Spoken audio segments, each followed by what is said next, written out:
There it is. Alright, so we were talking about my history. This is when I was on the vancomycin for the staph infection. The staph infection was the first time during this process I thought I was going to die. I was fairly certain of it, but luckily I made it through it. April of 2017, there was a little knot that popped up on the side of my neck. I had a lot of stress in my life at that time. I was the only school resource officer for 4 different schools. There were 5,075 students down there, 575 employees, and there was 1 me. Also, we had a renovation going on in our house. They had ripped out my master bedroom. I had that going on. My oldest son was acting an idiot, doing what teenage boys do. So he was acting up at the time, and I just had a ton of stress in my life. I noticed this little knot popped up on the side of my neck. I went back to Emory, had a scan. They said you have a 4 centimeter recurrent tumor right here on the side of your neck. And the only option at this point is to totally gut everything inside of you. You'll have a feeding tube for the rest of your life. You'll have to learn sign language because you won't be able to speak. But that's the only option that we have to offer you. We left Emory that day. I told my wife immediately. I said I want to go to MD Anderson for a second opinion, and see if they have anything else to offer me. My wife and I went to MD Anderson, spent 3 days over there, saw 5 different doctors. At the end of that 3 days, they said, Emory was right, you have a recurrent tumor right side of your neck, base of your tongue, but unfortunately surgery is not an option. It's sitting way too close to your carotid artery. We can't do surgery. So, my wife, sitting there with tears in her eyes, said, how much time does my husband have? And the doctor said, based on our data, he's got about 12 months. So, 12 months to live. I look back at all that, and there were several things that I said, man, that was a coincidence. That was kind of odd and crazy. The first thing was my wife got pregnant. Dr. Floyd here in town at the Little Ridge office told me I couldn't have any more kids. You don't have to worry about getting snipped, or your wife don't have to worry about getting your tubes tied because you're not having any more kids. You have nothing swimming. You don't even have anything floating, brother. So, that was odd to me. My wife ended up pregnant. There she is, 7 months pregnant. My birthday still managing to smile. The 33 days I waited for those biopsy results, I didn't have a relationship with God. I was not raised in a religious atmosphere. We didn't go to church. Never read the Bible. Didn't know anything about it.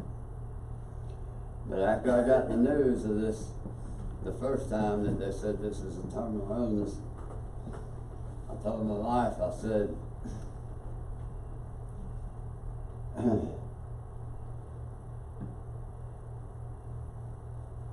I want my daughter to have a positive memory of her dad.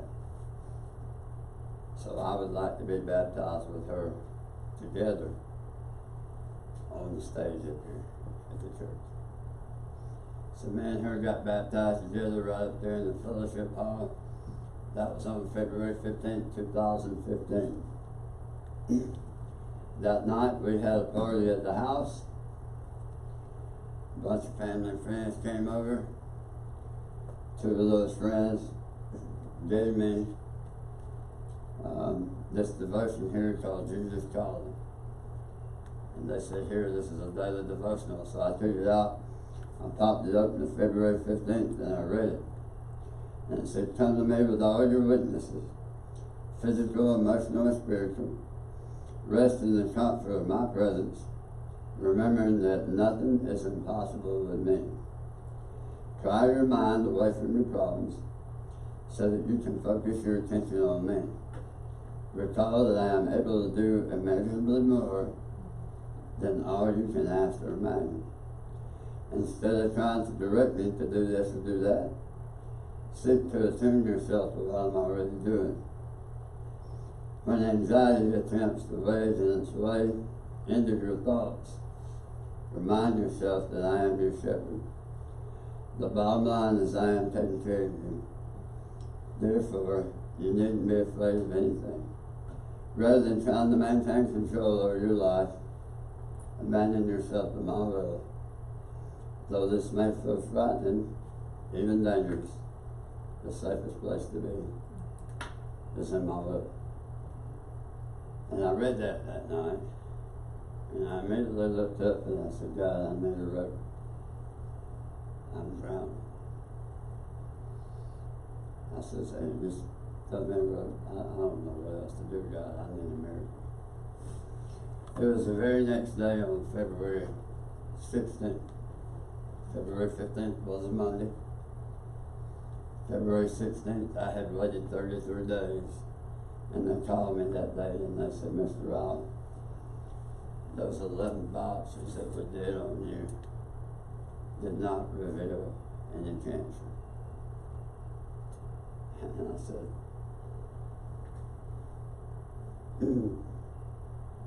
was that a coincidence? Or did you just throw me that rope? I said, I need to know. There was a time in between Emory and MD Anderson. There was about a 2-week period there. My wife and I agreed not to say anything to the kids or around the kids in that time frame until we got back from MD Anderson and heard what they had to say. But as soon as I left Emory, I ordered me some sauerkraut juice from Amazon.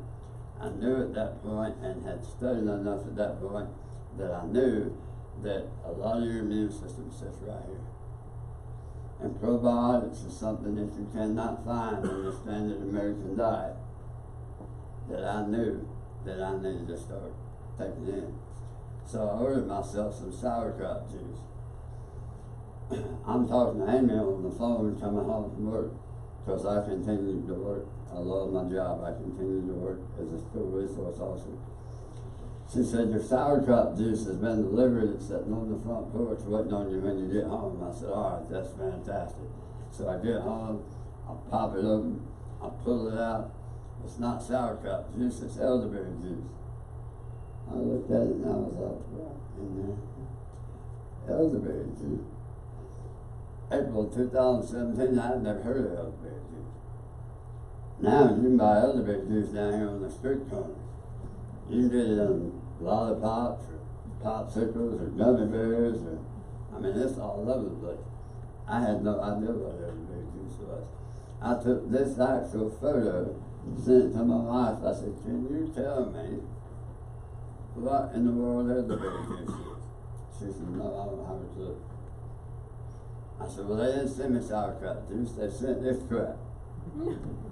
I said, so I guess we're going to have to send it back. I said, but in the meantime, let me figure out what it is in the first place. So I get to reading about elderberry juice. I soon learned that it's something that helps build your immune system. They use it to shorten the length of a cold or a flu. But there's a lot of other countries, Germany, Russia, places like that, that use it in conjunction with cancer treatment for their cancer patients to help build their immune system. So I thought, did you do that too? I called Amy back, I said, wait, hold on, maybe we need to treat the elderberry juice. Okay?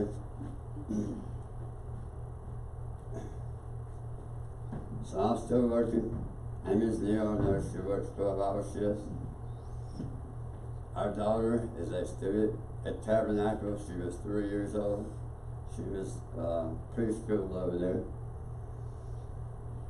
I leave out one Wednesday morning. I remember it like it was yesterday. I'd been there, waiting to go to Indiana's. We did the drill down Highway 5. I didn't have a cage in my patrol car. My patrol car was like an administration car. I didn't have a cage. So she was sitting in the middle. I was able to touch her legs and play with her and talk to her while we were riding down the road. We did the drill down Highway 5. And she says,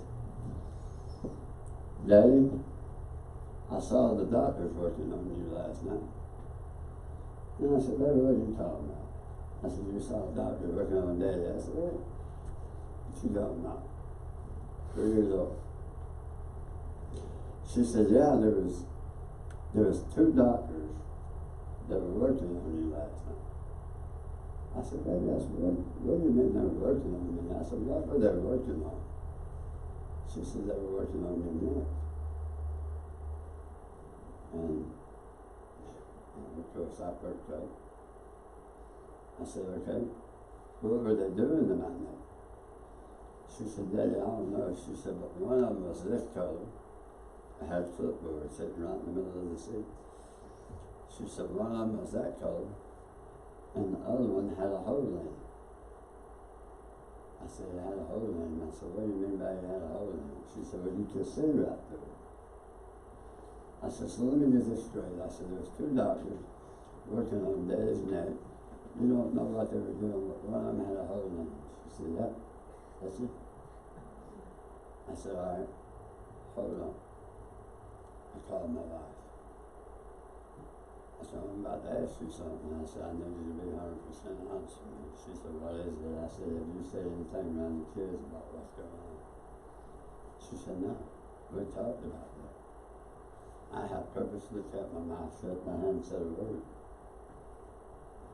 I said, have you had conversations with other people on the phone where it's possible that they ever heard what you said? She said, no, I've made it a point not to. I hadn't said anything to any of them. Why? I said, hey, baby, tell your mama what you just told me. She said, Mama, there was 2 doctors working on Dad's neck last night. And then he says, do what? She repeats the story. One of them is this color. You know, she's 3. So she's thinking that Amy can see that. One of them is this color. And the other one had a hole in it. And I said, baby, what am I supposed to do with that?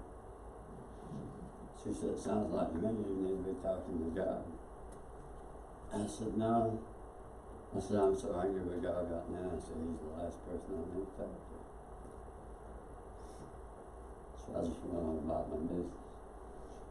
Amy ended up picking her up that afternoon from school. I can't remember what happened. I had something at work that came up. She ended up having to leave work. She picked her up. She asked her to repeat what she had seen. She repeated the story verbatim. Amy said the only thing that she added is that she tried to come toward me, and when she did, she dropped off in the hole. She couldn't come toward me. So, one was this color, one had a hole in it. So, a few days later, we fly out to Houston, Texas. We go to MD Anderson, we hop on the elevator, we go up 10 floors to the ENT floor. I get out, I go to the front desk, nice little young lady sitting there. She goes, okay, Mr. Rowell, I have you checked in. You guys are gonna have a seat to my right in the elderberry waiting room. I said, you say what? She said, yeah, right over here to my right, you guys are gonna have a seat in the elderberry waiting room. I said, baby, we're not sending that elderberry back. I said, yes, ma'am, thank you. I took a picture of that. That's the actual photo of the elderberry waiting room. Here I was, never heard of it. Now I'm sitting in the waiting room in Indiana's. So we were there Wednesday, Thursday, Friday. There were some people that in the community and at the school that had chipped in, got me some gift cards, and actually bought my plane tickets. And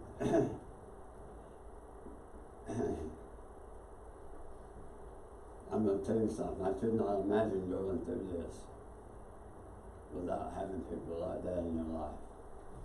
We went out there and didn't have to pay a dime when we were in Houston, Texas for anything, because they were so good to me. So Friday morning, doctor sits me down, he tells me what he tells me, tells my wife, 12 months to live. We're sitting out front waiting on the shuttle to come take us back to the hotel. My wife stood bawling, crying. She says something, and I made a joke out of it. She says, well, I'm glad to see that you're taking this a lot more lightly than I am. And I said, Amy, let me ask you something. I said, we're in Houston, Texas at MD Anderson. I said, this is the most powerful cancer hospital in this country. One of the most diverse hospitals in this country. I said, did you notice anything strange about the 5 doctors that I saw over through that period? She said, yeah, but I thought it was just me. She said, I thought it was odd that they were all Indians. I said, yeah. I said, all 5 of them was this color. I said, I just have to believe that the one with the hole in him hadn't showed up yet. And that's what I have to go on from this day forward. I said, so we're not gonna act like that. I said, the one with the hole in him hadn't showed up. That's the first flight I've ever been on to where I did not have an ounce of fear in me to fly back home from Houston, Texas after I was diagnosed with terminal illness. Now I heard Les Brown, who's a motivational speaker, and I told you I listen to motivational speakers all the time, but the other day I heard Les Brown say, once you face the fear of dying, there is no other fear. There is no other fear. And he's right. I got on that plane, and what I didn't tell you, I was in 2001. I was on a plane that had smoke in the men's bathroom and smoke in the cockpit. We had to make an emergency landing, so I absolutely hated flying. But on the way home from MD Anderson, I had zero fear. And I thought to myself, well, you know, if the plane crashed, at least it would take me in alive. And then I thought, no, that's not what I want. My kids can survive without me, but I can't imagine them surviving without my life. So I looked up from the plane and I said, God, if you have anything left for me, watch over this plane. But I didn't have an ounce of fear in me. So I look back at every bit of it now, and even a few months ago, and I said, all these coincidences. I was reading this book.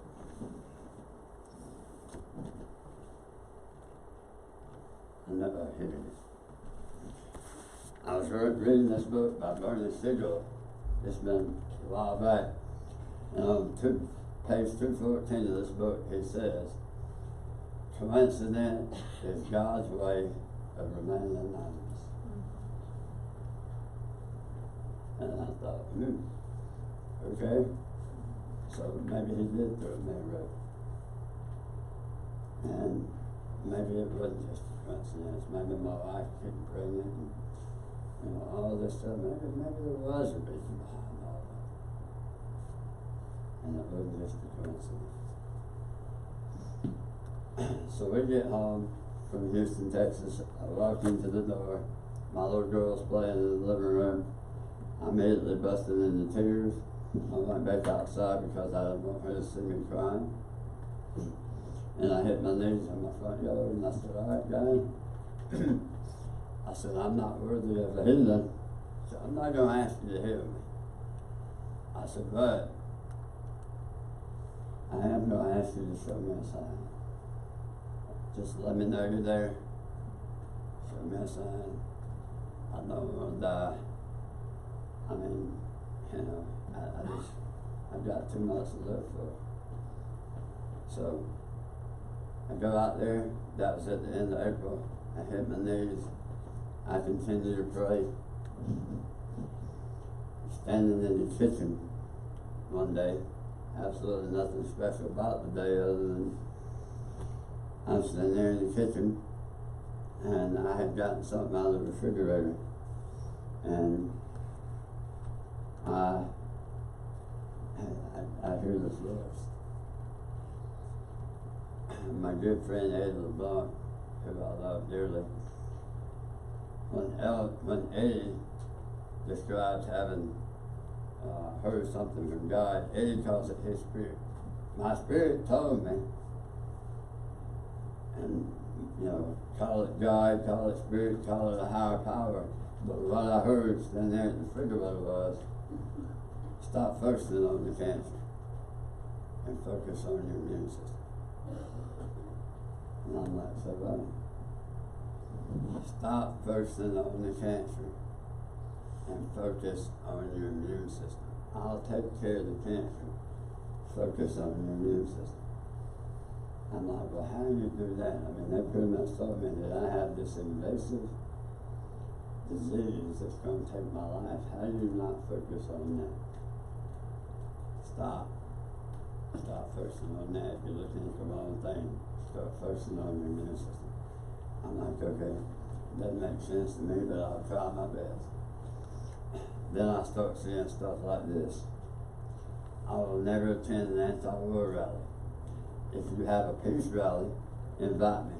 I'll be the first one to show up. That was Mother Teresa. The secret to change is to focus all your energy not on fighting the old, but building the new.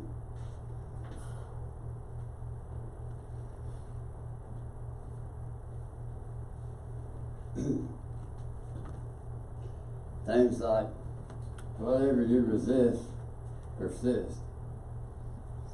If God puts a Goliath in front of you, he must believe that there's a David inside of you. However, if all you do is focus on Goliath, Goliath is going to get bigger and bigger and bigger.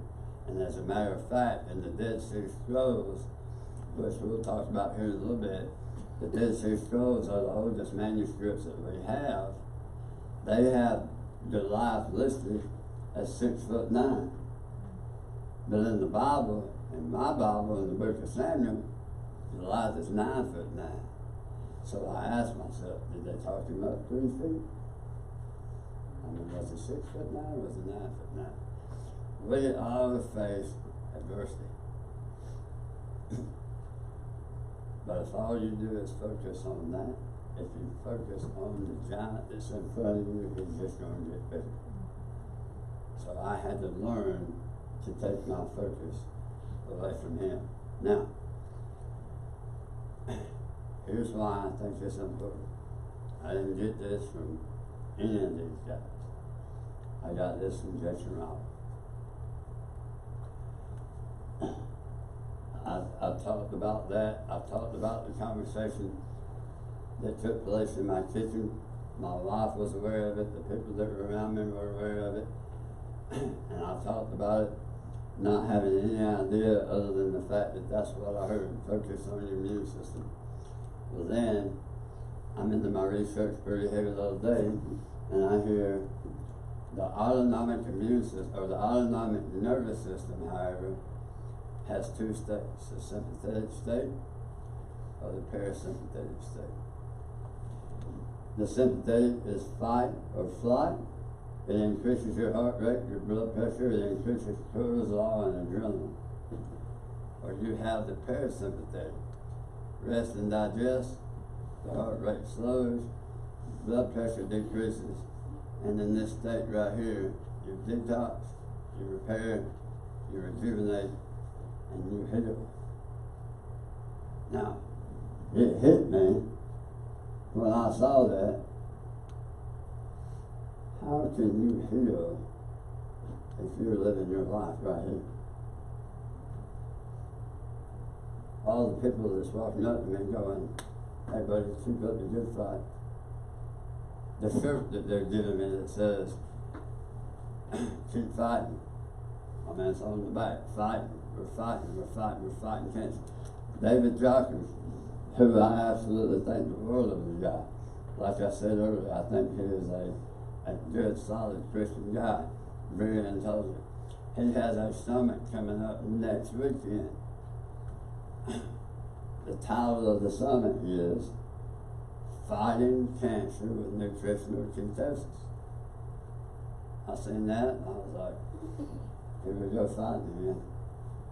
Why not change it to overcoming cancer with nutritional ketosis? Or at the bare minimum, managing cancer with nutritional ketosis. Let's stop fighting cancer. Because in my opinion, that's where we go wrong. You cannot heal if you're living your life right here. And as long as you're in a fight, that's where you're going to be living. This is also my theory on why police officers. I read not too long ago that the average lifespan of a police officer in the United States is 62 years old. My opinion is because we live our whole life right here. We have way too much of this and not enough of this. So the key is you got to figure out how to get yourself in a parasympathetic state. Well, what helps you to do that? One of the things that I did, September 20th of 2017, is I wrote down a list of the things that bring me joy, the things that I enjoy doing, the things that I absolutely love to do. I wrote it down. And I went to my wife and I said, I realized that life is not going to stop for me just because I've been diagnosed with terminal illness. I said, however, we're going to start incorporating more of this stuff into my life because I want to enjoy it. My devotions that I do in the morning, I'll talk about that here in a little bit. Every bit of that is set up because my mind works like a seesaw. If I don't read the good word and build his trust and receive that peace that comes along with it, then that fear and worry starts creeping up. And it don't take long, it raises in a hurry. But as long as I'm doing what I'm supposed to do, and I'm doing my devotions, and I'm living life to the fullest, then my peace is up here. And that fear and worry stays down here. So, Amanda, the key is, what can I do in my life to live right here? Because if I'm living here, I cannot heal from what I'm going through. And your family has to be on board with that. Oh, good friend of mine, Jeff Dollar. Jeff used to work for the Burt Show. He's a different kind of guy. When I first met him, like Michelle said about me earlier, I wasn't sure whether I liked him or not. But he did a couple of things for me in Florida that I thought, that dude really has a good heart. I think he just has an issue communicating with people. But he sent me a message, he sent me a text one day. He said, hey man, I'm just checking in with you, how's the war? I said, hey brother, I hope you and yours are well. The past 4 months have been really good to me. I have felt better than I've ever felt before in my life. I said, believe it or not, one of the biggest turning points for me was when I stopped fighting the cancer. I stopped the war. And I started focusing on my immune system. I said, I had to stop the war. My spirit told me to focus on my immune system and what makes me feel good and to forget about the cancer. So in my mind, I'm no longer fighting the cancer. I am simply moving toward a healthier state, physically, mentally, emotionally, and spiritually. That's all I'm doing. hey man, keep up the good fight. I'm not fighting anything. I'm just moving toward a healthier state. If I'm doing anything, I'm overcoming. I'm overcoming a minor health issue. That's all. I'm not fighting. So giving up the fight. All the research at that time, I had two friends. Shane Dix was one of them. Bobby Teller was the other. You guys know Basement Bobby. I wouldn't be alive today if it wasn't for either one of those guys. They were feeding me with research. And I'm telling you, they were doing a ton of research. They were taking time out of their day to do research for me on how I could overcome what I was trying to overcome. All the new research was pointing toward a low-carb, high healthy fat diet. There was also a bunch of new research at the time on fasting, most of which was intermittent fasting. Some people call that time restricted feeding, for the same reason that I don't fight cancer. They say if you mention fasting around people, man, they're like, oh my God, you're not asking me to starve, are you? No, I'm not. I'm just asking you to skip a meal or two. That's it. So it's time restricted feeding. Me personally, I was doing what I call the 18-6. I would fast for 18 hours, and then I would take in all my nutrition in a 6-hour window, and then I would stop. So fast for 18, eat for 6. Thomas Safran, one of those guys that was up here on the doctor list, he's a biologist, he's a professor at Boston College. He does 20 and 4. He takes all his nutrition within 4 hours, and he fasts for 20 every day. My first introduction into block fasting, my wife and her family were doing a program called isogenics.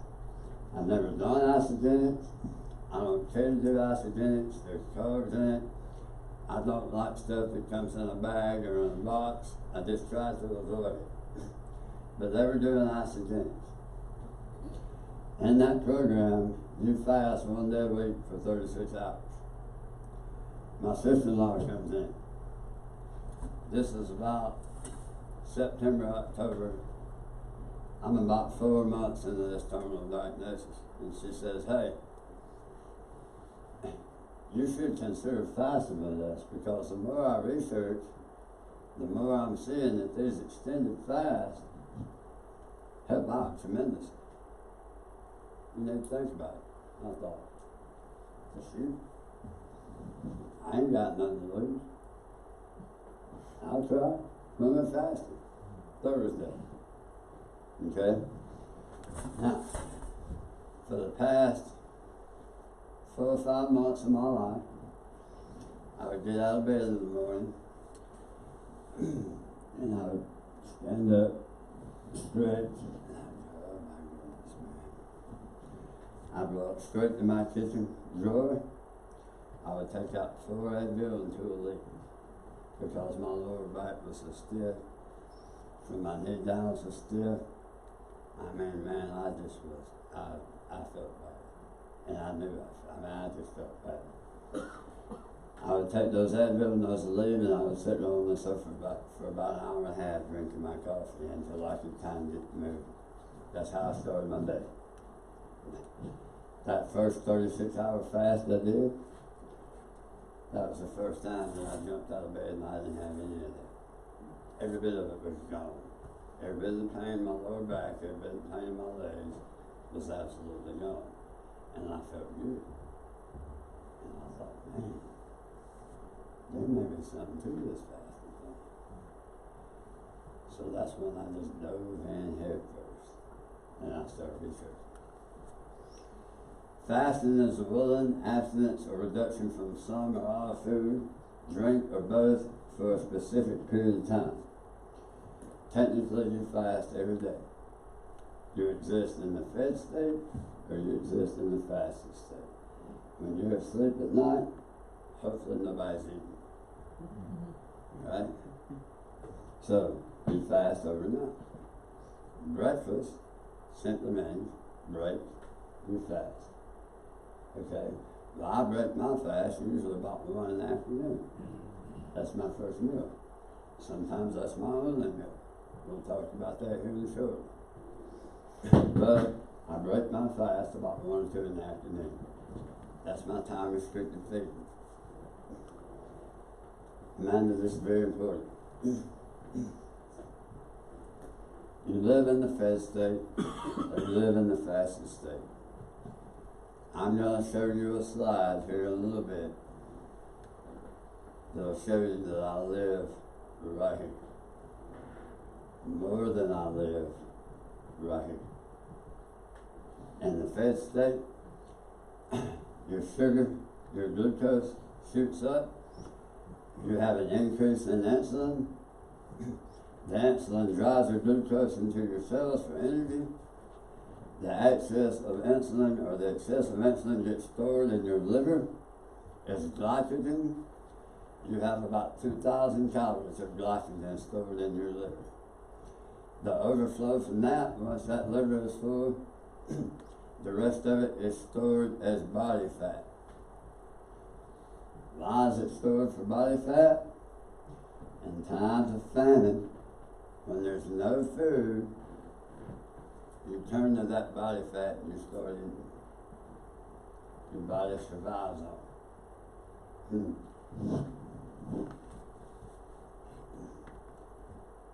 This big, obese guy looks at the skinny guy and he says, "Man, looking at you, you would think there was a famine around here." Skinny guy looks back at him and says, "Well, looking at you, you would think that you were the cause of it."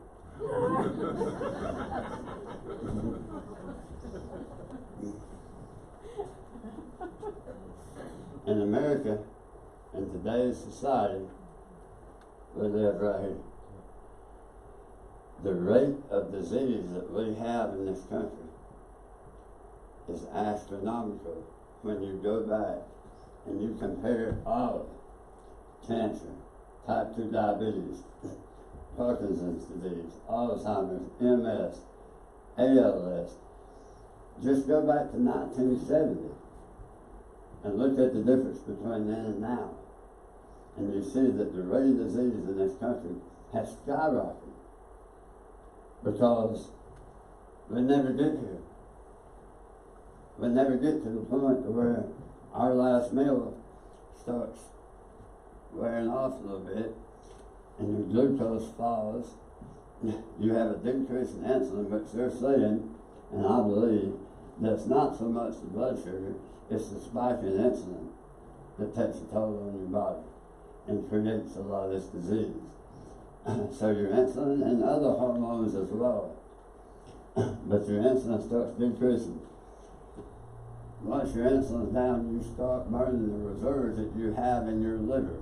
I said earlier, you have 2,000 calories. You have 2,000 calories of reserves in your liver. So you turn to your liver puts out that glycogen for you to burn energy. Once those 2,000 calories are gone, you turn to burning body fat. That's where it turns to your fat, and you begin to burn body fat. Your liver starts producing ketones. You have a rise in ketones in your bloodstream, and then your whole body starts functioning on ketones. Now, there is 25% of your brain that cannot function on ketones. It has to have the glucose, but it's not a problem. Our liver takes amino acids, converts it into glucose, and keeps your blood sugar in the normal range. So you have everything you need. And I'm going to tell you, right here, right now, I would live my whole life in ketosis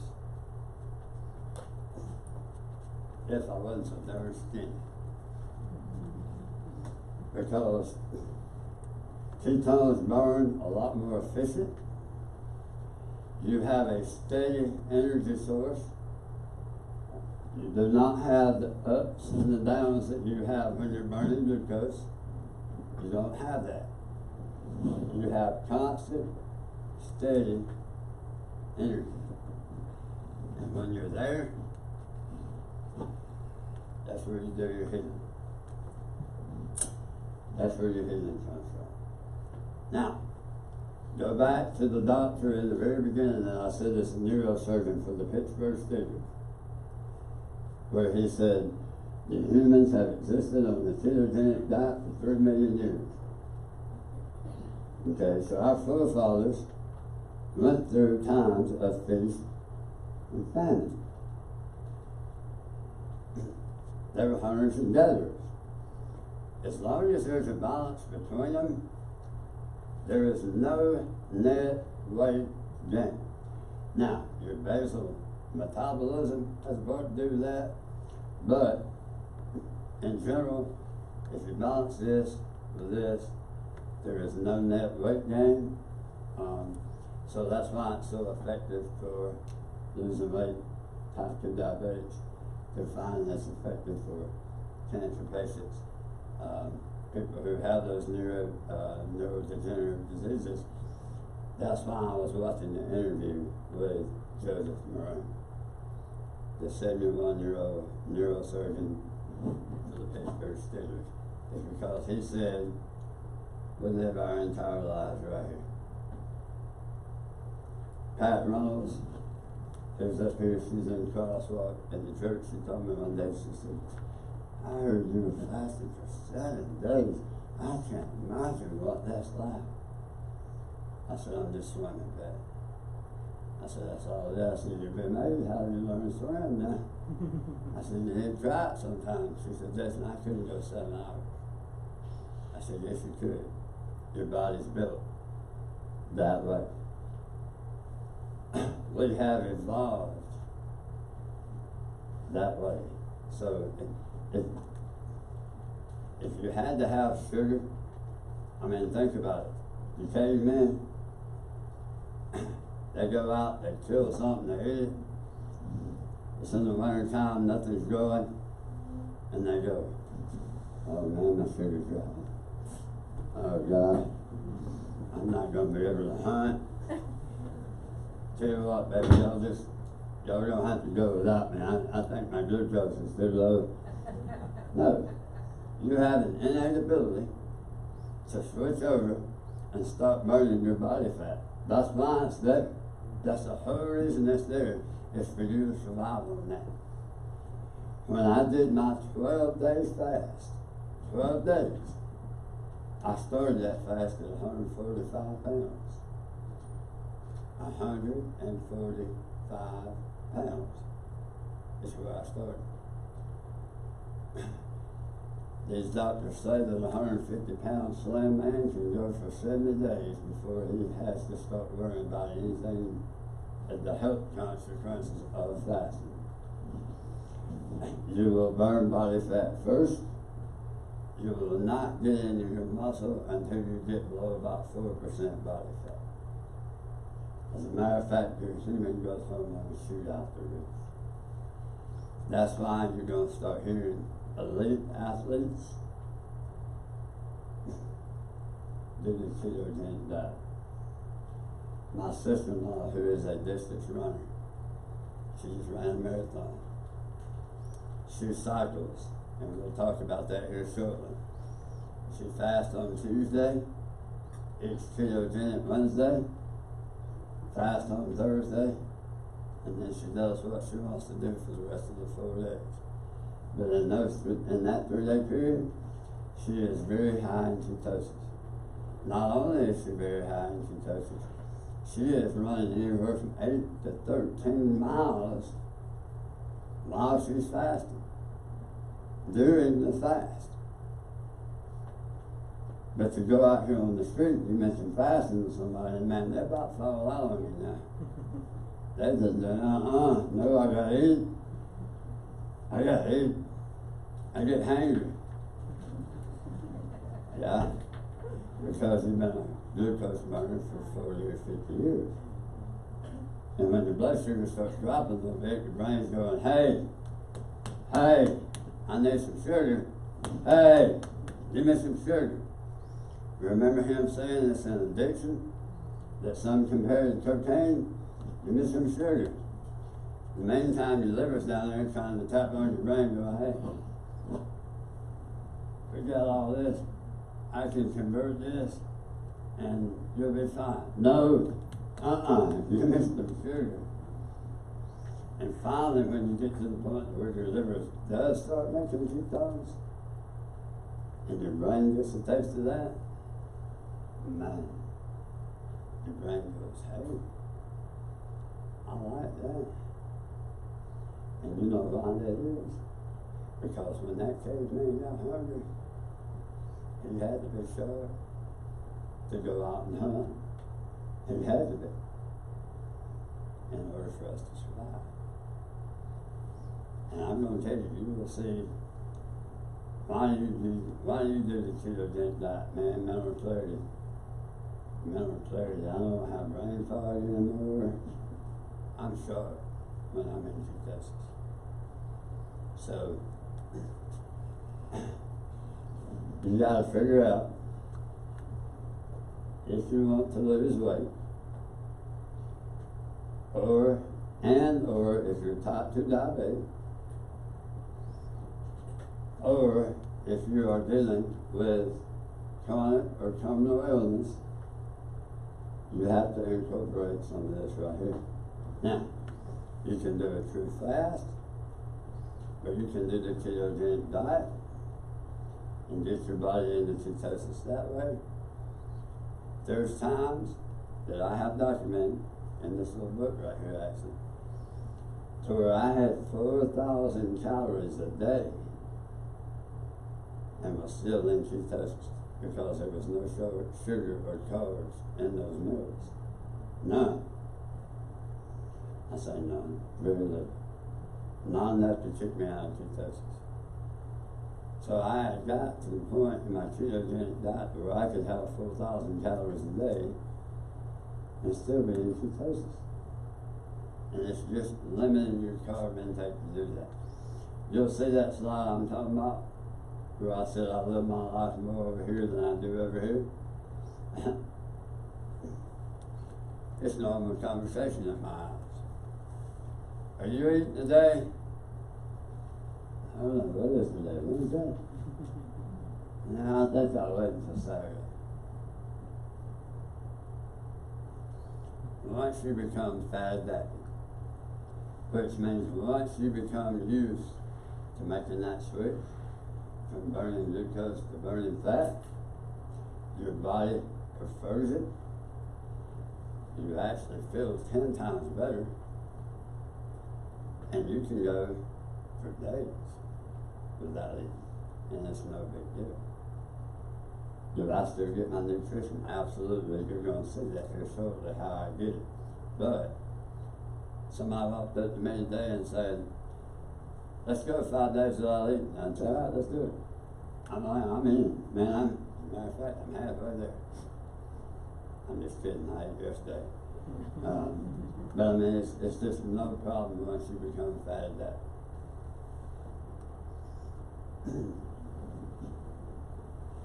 My brother, I love him. You starving yourself? I don't think starving's the answer, is it? Is that good for you? That's really, there's a big difference between fasting and starving. Let me tell you the difference. Fasting is like running because you enjoy running and you're doing it for the exercise. When you get tired, you can stop. Starving, you got a lion chasing you and you're running for your life.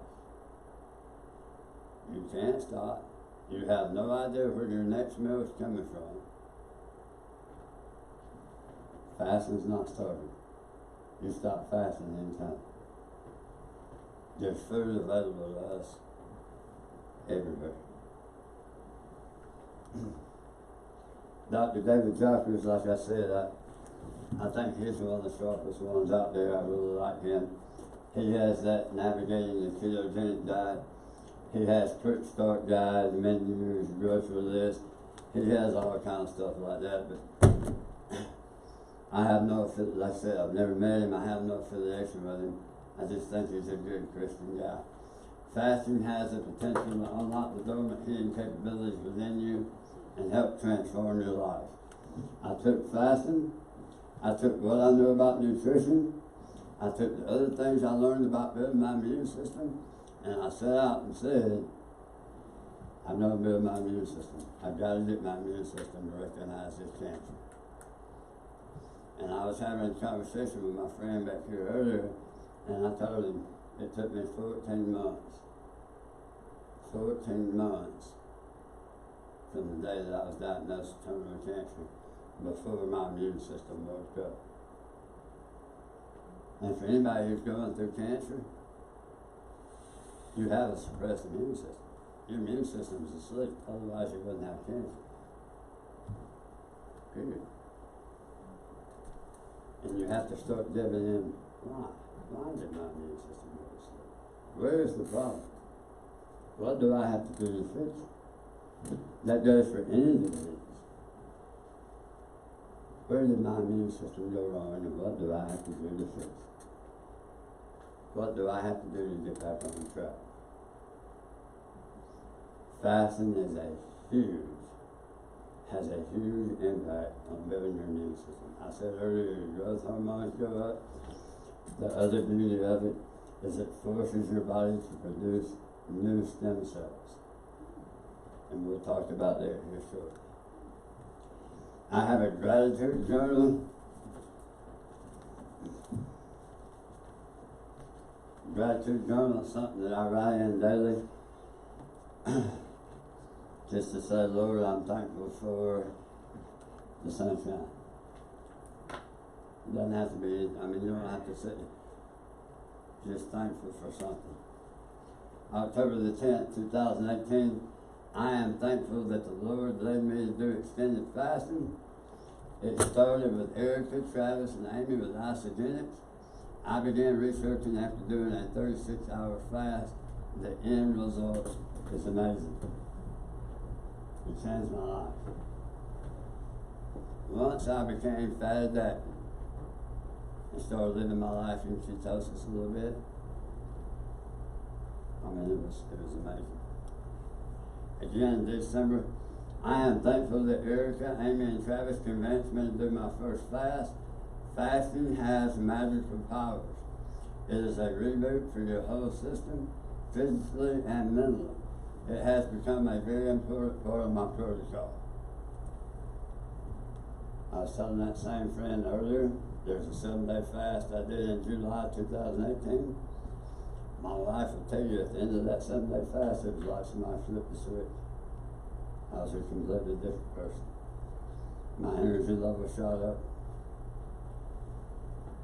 It was fantastic. In 1973, a 27-year-old male fasted for 382 days under the supervision of researchers from Scotland University. The man weighed 456 pounds at the beginning, and he weighed 180 pounds by the end of the fast. That's a total loss of 286 pounds. You can pull it up 5 years after the fast, the subject weighed in at 196. You pull up this fast, they didn't have him on supplements during the whole fast. What they were doing is they were giving supplements for 30 or 40 days, and then they would take them off. And then they would give him a different supplement, potassium or something, for another 30 or 40 days, and then they'd take him off. But the man fasted for 382 days without food. And he lived. He lived. And we have people out here on the street that is absolutely terrified to miss a meal. Terrified. I gotta eat. I gotta get my energy up. No. The food you're eating right now doesn't have anything to do with your energy in 2 or 3 hours. As a matter of fact, it's going to be just opposite. All your blood is going to be shunned to your digestive system to digest that food, and it's going to make you feel like crap. The food you're eating right now won't be digested until 16 or 20 hours later. That's where you're going to be feeling the effects of the meal that you're sitting down and eating right now.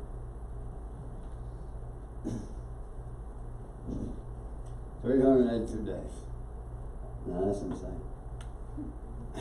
But 5 years after the fast, I weighed 196 pounds. That's very important. You have 2,000 calories of stored glycogen in your liver. Remember me saying that? 1 pound of body fat. 1 pound of body fat has 3,500 calories. So if you got 10 pounds you want to lose, you got 35,000 calories sitting there at your disposal. 35,000 that you can burn to lose that weight. Easy. History of fasting. Moses fasted for 40 days and 40 nights when he went up and got the 10 Commandments from the Lord. David fasted because Nathan came along and told him after his affair with Bathsheba that his son was going to die. David fasted and ended up fasting for 7 days until his son passed away. He was trying to save him, but he ended up fasting. Ezra proclaimed the fast when the Jews faced a hazardous situation as they returned to Jerusalem. And then most people know, even before I got into the Bible and going to church on a regular basis, most people I've heard of Jesus fasting for 40 days and 40 nights. It was a part of our history. Thank you for coming, man. I love you. I appreciate you. It was a part of our history. So you have Moses, you have David, you have Ezra, you have Jesus, you have Hippocrates, Socrates, Plato, Benjamin Franklin, Mark Twain, Gandhi. If you look into all these guys, they had fasting in their protocol. Muhammad, they have Ramadan every year. They go through that every year. And believe it or not, one of the studies on the growth, the human growth hormones was done on the Muslims going through Ramadan, and they learned that their growth hormones shot up by 1,250% when they were fasting. 1,250%. Their growth hormones shot up. The combination of all that is what helps you to heal if you're going through disease. I said earlier we were going to talk about the Dead Sea Scrolls. There's a group of people called the Essenes. They lived in the northwestern quadrant of the Dead Sea, over around the Jordan River in the West Bank. And in 1947, they started discovering these scrolls. They ended up calling them the Dead Sea Scrolls. They dated them back to here. These people lived for thousands of generations prior to the birth of Christ. In the Dead Sea Scrolls, they wrote a book called the Gospel of Peace. In that book it says, "Trouble not the work of the angels in your body by eating often. For I tell you truly, he who eats more than twice in the day does in him the work of evil. And the angels of nature leave his body, and soon evil will take possession of it. Eat only when the sun is highest in the heavens, and again when it is set, and you will never see disease, for such finds favor in the Lord." So what are these people saying? You need to intermittent fast. Time restricted feeding. Don't eat twice. Eat around noon, eat around 6 p.m. You'll never have to see disease. Now, back then they didn't have processed carbs. And I'm going to tell you right now, you won't know what's skyrocketing in the rate of disease. It's the freaking processed cars we have in this country. The processing this stuff with chemicals and toxins and a bunch of other stuff that's killing us. So a lot of these doctors, you know, the ones that are not ketogenic guys, or not vegans, or not vegetarians, they said, look, all of that's too complicated. Just eat whole food. If it comes in a bag or a box, don't eat it. If it has a nutrition label, don't eat it. Just eat whole food and you'll be fine. Now, that's not always practical. I love pistachios. They come in a bag. They have a nutrition label. You know, there's a bunch of other stuff that I eat. Comes in a bag. But I would say 95% of my diet is whole food. I don't do processed carbs. Yesterday I was at the doctor's office. My wife graduated from nurse practitioner school. She started her new job yesterday. She started her new job on Tuesday. I went up yesterday to see her office. One of the ladies in her office, Amy, said, we're going to go out and grab some lunch. I said, okay, I'll see you in a little while, baby. The lady said, well, why don't you go with us? And she said, he's not going to eat that stuff. She's right, I'm not. I don't know where it came from. I don't know what they put in it. But you have to understand, I was diagnosed with terminal cancer. I have to monitor everything that goes in my mouth. I want to know the source of it. So I make my own food. Plato was a student of Socrates. He became the teacher to Aristotle. All those guys are brilliant. That's why they're in the history books. I fast for greater physical and mental efficiency. Like I said earlier, it helps you mentally just the way it does, same way it does physically, if not more. This is probably my favorite one. Everyone has a doctor in him or her. We just have to help in its work. The natural healing force within each one of us is the greatest force in getting well. Our food should be our medicine should be our food. But to eat when you are sick is to feed your sickness. One of the doctors that I had on here was Dr. Herbert Shelton. He passed away, I can't remember how long ago it's been. People call him the grandfather of fasting. He was a naturopathic doctor that would fast his patients for 40, 50, 60 days at a time. And he would fast them until they no longer had disease. And he did this to thousands of people. I mean, thousands. Different types of fast. You have an absolute or a dry fast. That's what in Ramadan the Muslims they take in no liquid, they take in no food from sun up till sundown. Now these guys say don't dry fast. There's no benefit in that. If you're going to do it, do a water fast. As a matter of fact, when you first start fasting, my wife, she hits the bone broth pretty heavy. Dr. Jason Rowell, the nephrologist I was telling you about, with the type 2 diabetics, he allows his patients to have bone broth. It's a good source of protein. It has all the minerals, the collagen, some of your electrolytes are in there. So he allows his patients to have bone broth. The purists out there that say there's only one type of fast, and that's a water fast.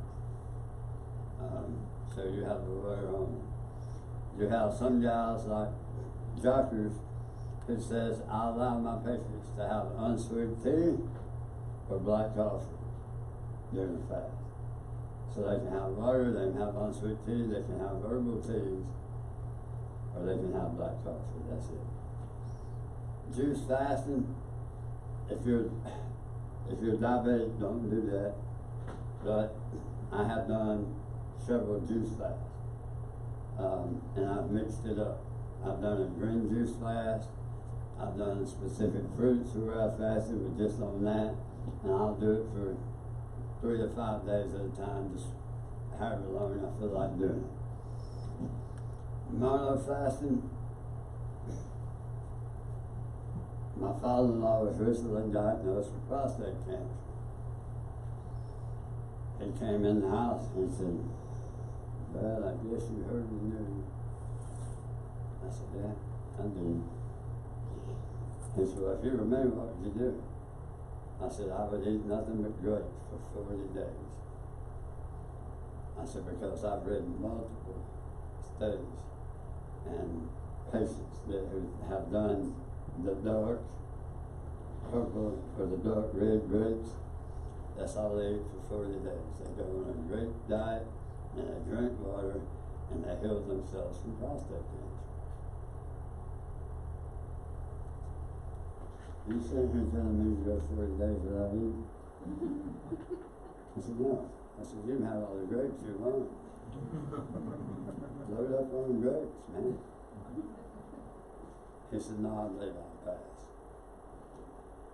Nah, I love my father-in-law. I do. But he's a big guy. When I was talking about 1 pound of body fat has 3,500 calories, let's just say he's got enough calories to last him for a long time. Long time. But he said, "No, I'll live like that." I said, "Well, you asked me." That's exactly what I did. So that's a mono fast. Some people do avocado mono fast. Here's a little tip for you. If you're going to do the ketogenic diet, but you don't want all the filling weeds and all that stuff that you go through in order for your liver to make that switch,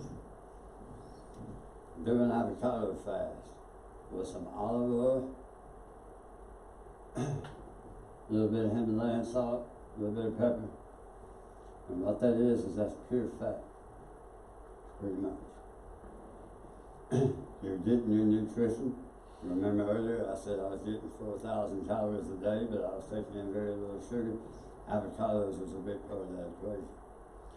You eat them avocados, it goes down to your liver, it triggers your liver to start pushing out those ketones that are fast to live. Fat doesn't cause insulin spikes. So your insulin stays low, your blood sugar stays low. But you're eating. It's hard to break the habit. People want something to eat. So that's where the avocado comes in. Fast mimicking diet.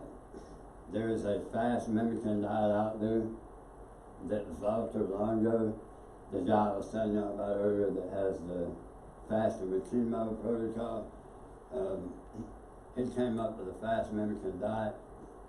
Most people say it's too complicated. It's a calorie restriction deal, but it's basically the same thing as ketogenic. Now, we were talking earlier, there's a good way to do keto and there's a bad way to do keto. If you go to McDonald's and you get you a bacon double cheeseburger and you hold the fries and you get you a diet soda and you go, "Okay, I'm allowed 40 carbs a day."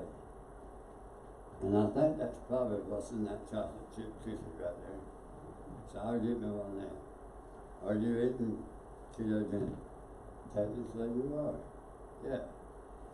But what did you do? You just introduced a ton of synthetic hormones and steroids and pesticides and preservatives, all the stuff that's in the diet soda that's not good for you. And that chocolate chip cookie that hit your carb load, your max carb load, that's a lot different than sitting down to a spinach salad that has a few strawberries and a few blueberries and a few raspberries that has the same amount of carbs in it your body's going to process that a lot differently than it is that chocolate chip cookie. So people will tell you, I'm doing keto, but I still feel like crap. That's how they're doing keto. They forget whole food, vegetables, greens, all the important stuff you have to be successful and come out on top. Different ways to fast. We talked about intermittent fasting, time restricted feeding. The most popular and the most studied is the 16-8.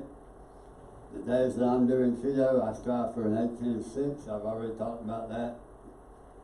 OMAD. That's the thing that's coming popular right now. You're going to hear more and more people talking about OMAD. 1 meal a day. Can you survive on 1 meal a day? I don't know, ask this guy. Talk to Michelle. How old is this guy in this photo? Probably like 40s. Can anybody tell me who that is first off? That's Herschel Walker. When you get to reading about Herschel Walker, you'll read and learn that he's had 1 meal a day pretty much his whole life. And that's all he has, is 1 meal a day. In this photo, the man's 53 years old. So, can you get all the nutrition you need in 1 meal? Yes, you can. Especially if the meal looks like that. That's my meal. When I have 1 meal a day, or even when I have 2 sometimes, that's what I sit down to. I've got onions, mushrooms, homemade guacamole, free-range eggs, raspberries, blueberries, more avocado, tomatoes, mozzarella cheese, basil. This is fresh squeezed juice. Now, how long will it take you to get that nutrition out here somewhere? Anywhere out here. You can't get it. This was just 2 or 3 days ago. This was the meal I sit down to. That's salmon. That's basically the onions and the mushrooms, but I have it covered with turmeric sauerkraut that I make myself. That's my free-range egg. I have grass-fed butter, grass-fed cheese, this avocado, blueberries, raspberries. That is a cauliflower cheese. It's my version of mac and cheese. Very good, very tasteful. My kids love it. No carbs. Do you make that? I make that. This, the cauliflower mash, and the salmon.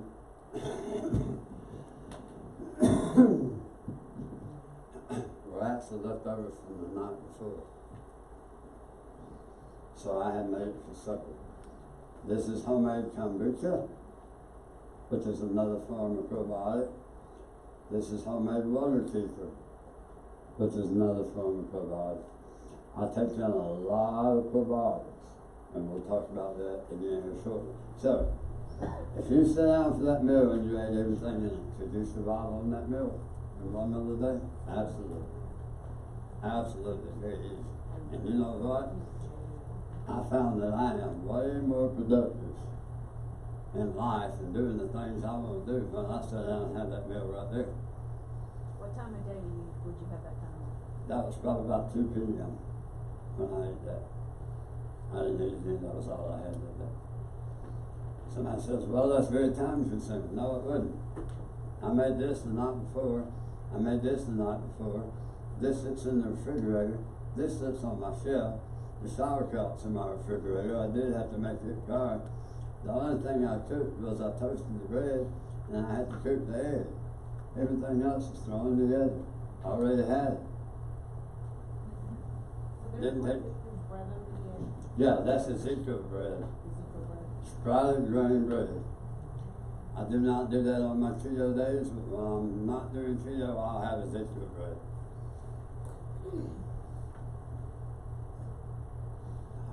What's his name?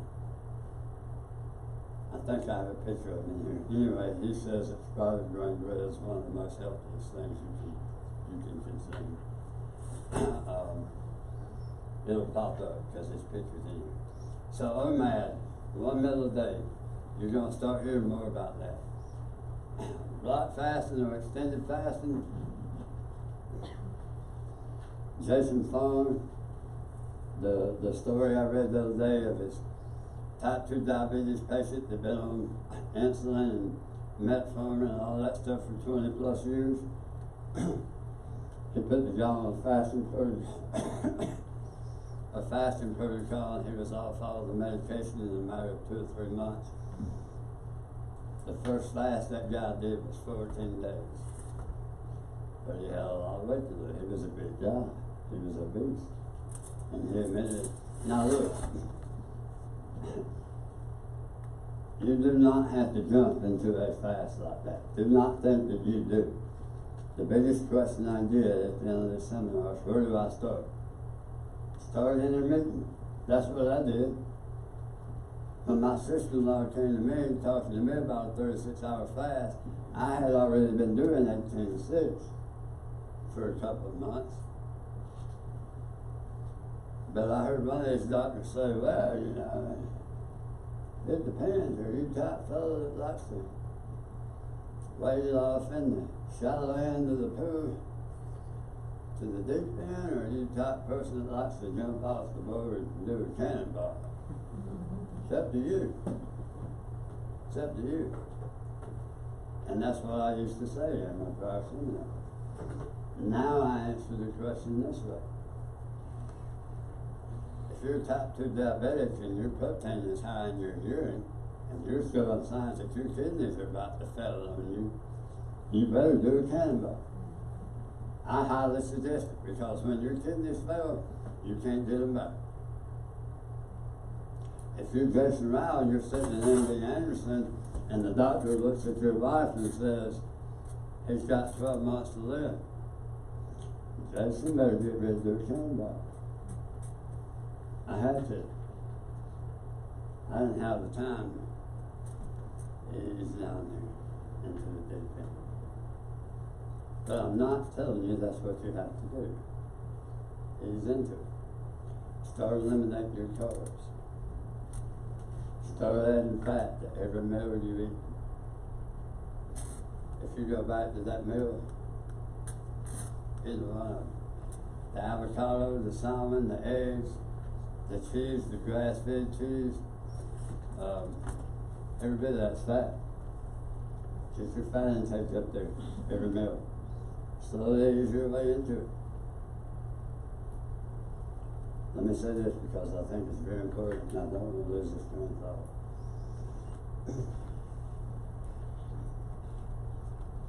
I was listening to a doctor in an interview the other day.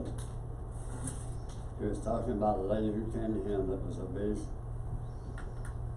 They did a full body scan, and her liver was twice the size it was supposed to be.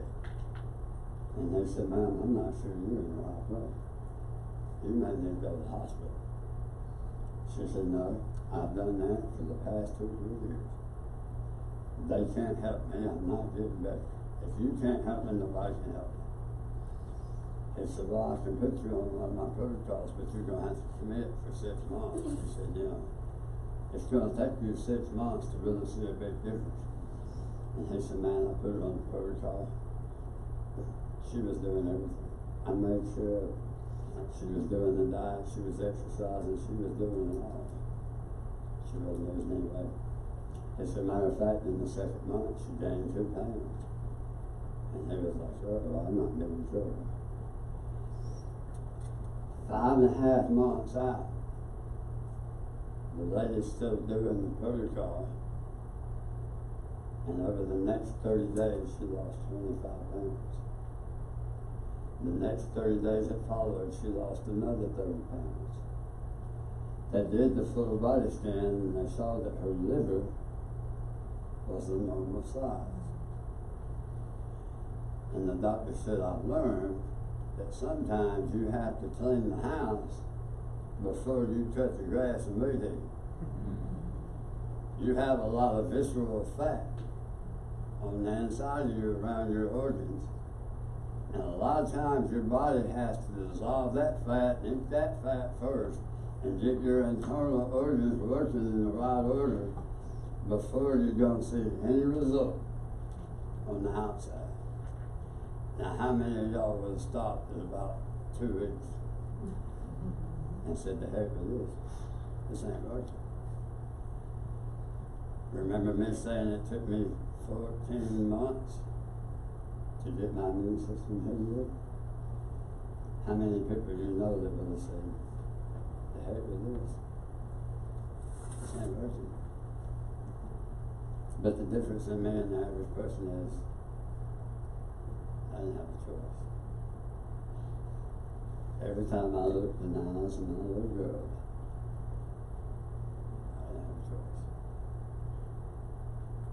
When I take my last breath on this earth, I have to be able to look at my 6-year-old and say, baby, I've done everything in my power that I know to do.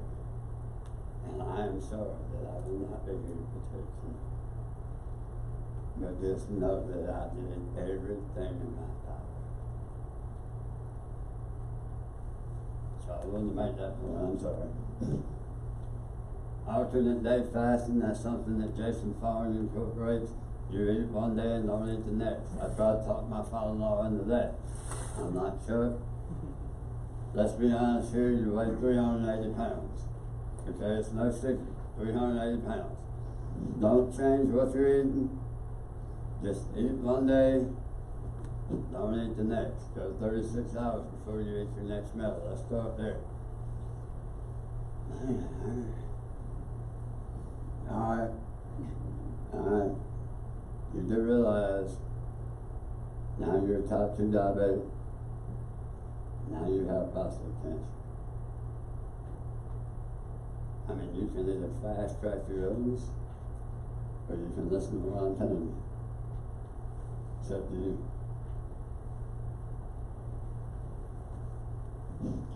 5-2, eat Monday through Friday, don't eat Saturday and Sunday.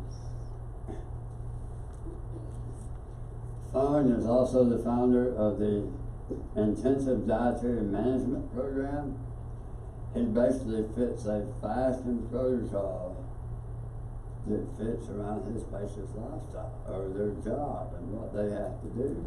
There are hundreds and hundreds of different ways that you can fast and make it work for you, so that you're not living your life in the fed state. You do get some of that benefit from fasting.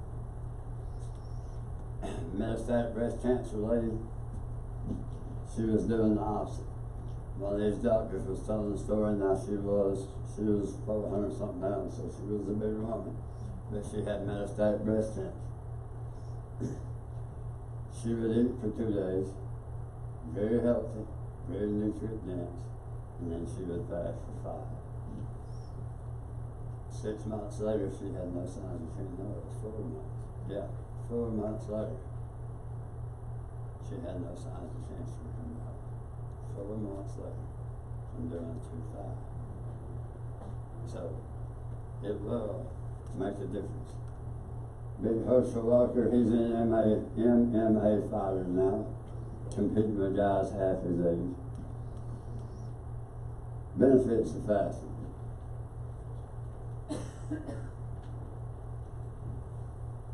You have an increase in energy. When I did my first 5-day fast,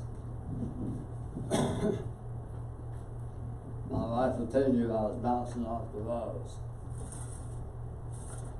She thought, and I thought, that somebody had went into the police department, into the evidence room and slipped me some cocaine or something. I was bouncing off the walls. I had more energy than I'd ever had in my life, and I felt amazing. And the difference was is my body made that switch from burning sugar and burning fat. My brain got its first fill of burning them ketones, and it loved it. And my energy loved it. Now, I take pride in the fact that I can still run circles around the young guys at the police department. That's not totally true, but I keep up with them. Let me just say that. Weight loss, after I did the ketogenic diet, I did it strict for 10 months, and then I started cycling. I'll talk about that here shortly. I told somebody, I said, I'm gonna tell you something, if I weighed 500 pounds and need to lose weight, this is how I do it. Because you drop weight. If you get those internal organs doing what they're supposed to be doing, and you take care of that visceral fat that I was talking about, you're gonna start dropping a ton of weight. Science tells us it's half a pound for every day you fast. Now, when you fast, you're gonna lose a lot more, but just know that's water weight. You're gonna get that right back as soon as you start back eating. As far as your body fat, it's about half pound a day for every day you fast. Promotes detoxification, lowers blood sugar and insulin. Yesterday, I was getting out of the hyperbaric chamber for the 139th time in the past 2 years. And the nurse said, do you have black coffee on your fast? I said, well, I've done it both ways. I said, but here's the thing, if you do a water fast, your body resets its sensitivity level to just about everything. Insulin sensitivity, that is the root cause of type 2 diabetes. Your body produces insulin, it's just not responding to it because it's built up insulin resistance.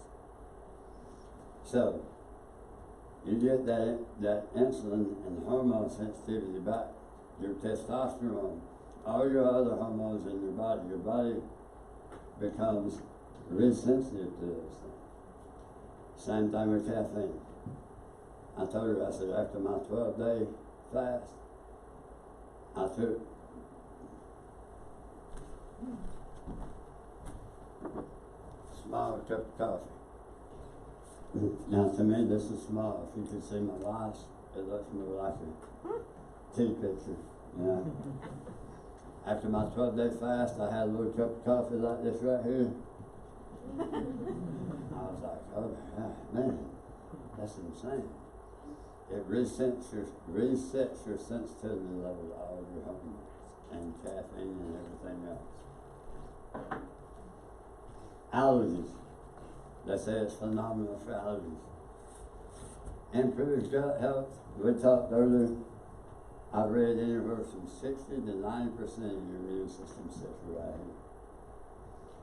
So I said earlier that I take in a lot of probiotics. That's why. Most of your immune system sits right here. In my opinion, in the next 3 to 5 years, they're going to keep uncovering the microbiome. I've had doctors tell me that they're taking MS patients and they're taking, good doctor, what's a good word? They're taking poop. Fecal transmission. Yeah, you've heard of this. They're doing fecal transmission into those patients to change your gut microbiome, right? Isn't that something? You're ingesting somebody else's poop. But you don't have to do that. There's a different way you can do it.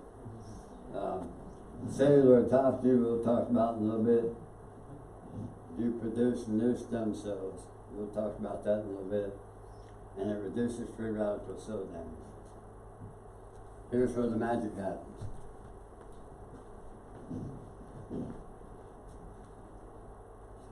If you have chronic or terminal disease, when you fast, and you run out of those glycogen stores in your liver, and your body turns to burning body fat, it becomes a survival of the fittest. The normal, healthy cells in your mitochondria, the heart of your cell, will start consuming the damaged, diseased cells in your body. Autophagy, although it's self-phagy, is eating. Self-eating. The natural regulated mechanism of normal healthy cells within the body to disassemble and use unnecessary or dysfunctional components of disease or unhealthy cells in the body to maintain normal function. So when you're fasting, your heart's still pumping, your eyes are still seeing, your ears are still hearing, you can still put one foot in front of the other. You're still burning energy. And the way it does it is your healthy cells turn to your disease cells and they consume them. This is your body's ability to take out the trash. When that happens, it gives way to new baby stem cells, brand new stem cells that people pay several $1,000s to get injections of. Your body produces them naturally during fasting. And you take those new baby cells and you start feeding them good nutrition. And you start exercising. And you start treating them a lot differently than you treat the ones that created the disease and the sickness. And that will go to work for you to build your immune system. I think it's very important that I touch on epigenetics. It will only take a second. I don't know a whole lot about it. I have read, Dr. Winters has a chapter on it, but it's been 2 years since I read it. So I need to do some more homework. But this is my understanding of epigenetics. Epi means above. So, let's say your genetics from your mom and your dad is a blueprint. And it's sitting right here on the table. You're above those genetics. Everything that you do in your life, from the time you come out of your mama's womb, determines which one of those genes get turned on and which one of those genes stay off. Even whether your mother had a vaginal birth or a C-section. Did she breastfeed you or did she feed you formula? What kind of environment are you living in? What's your diet as a child? All that stuff plays a role in turning them genes on and turning them off. Okay? Now, I had 3 uncles and 1 cousin on my mama's side that all had throat cancer. Same kind of cancer I got. And I just thought it was a genetic thing. But when I got to reading about epigenetics, my lifestyle and behavior is what turned those genes on. I'm convinced of that. So if you're disciplined enough to do the fasting and to generate new baby stem cells, don't you dare go back to your old behavior that turned these genes on in the first place.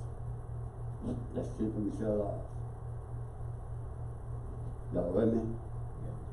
4 things that affect it the most: nutrition, exercise, your sleep habits, and your emotional stability. What's your stress level? What's your relationships like with your family and your friends? Those type of things. That's my understanding of epigenetics. It's a brand new thing. Hadn't heard much about it. I look forward into doing more research into it. But just know that you have the ability to turn off that stuff and keep it turned on. depending on how you live. You do not have to inherit the genes you were given.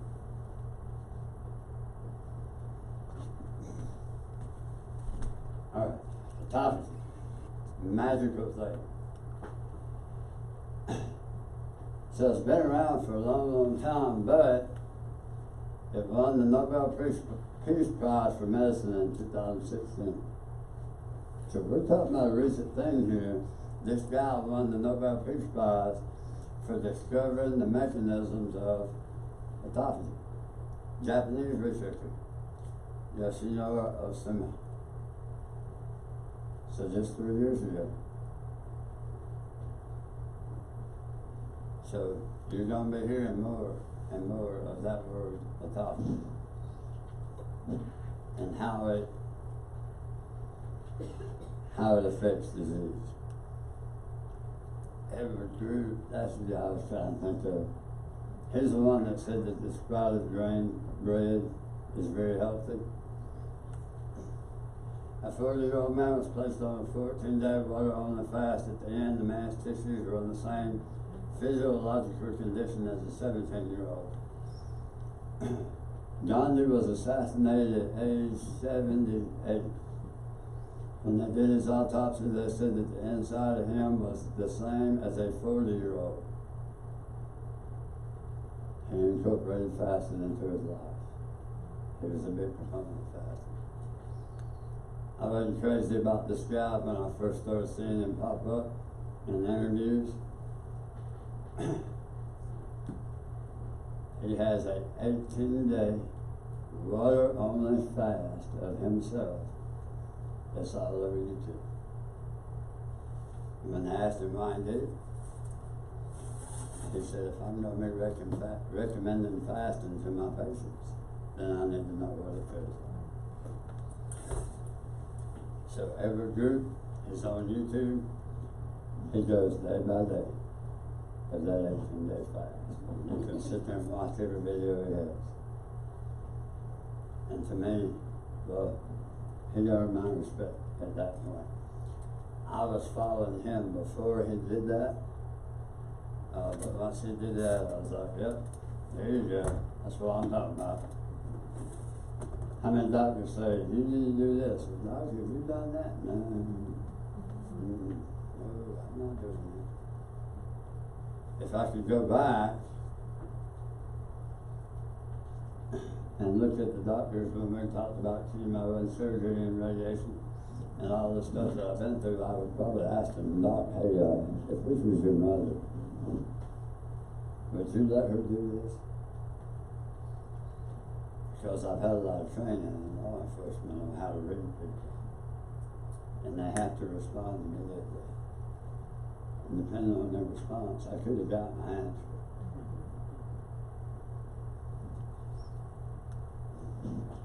Breaking the fast, doctors suggest that you do that very gently.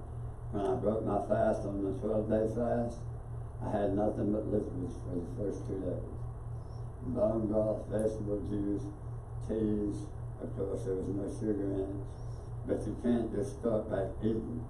Your digestive system has been asleep for 12 days, and you cannot throw a ton of food right back on that quick. So break it easy. My probiotics. Every day that I get up,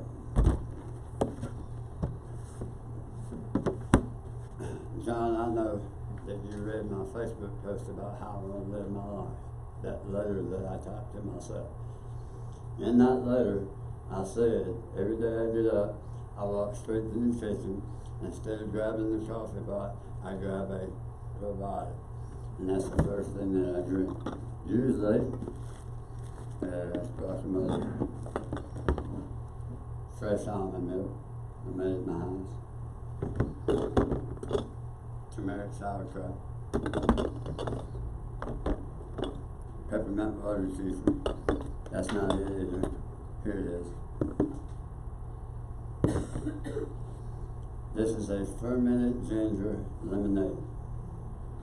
That's the first thing I reach for when I get up in the morning. My wife will tell you, I go straight to it.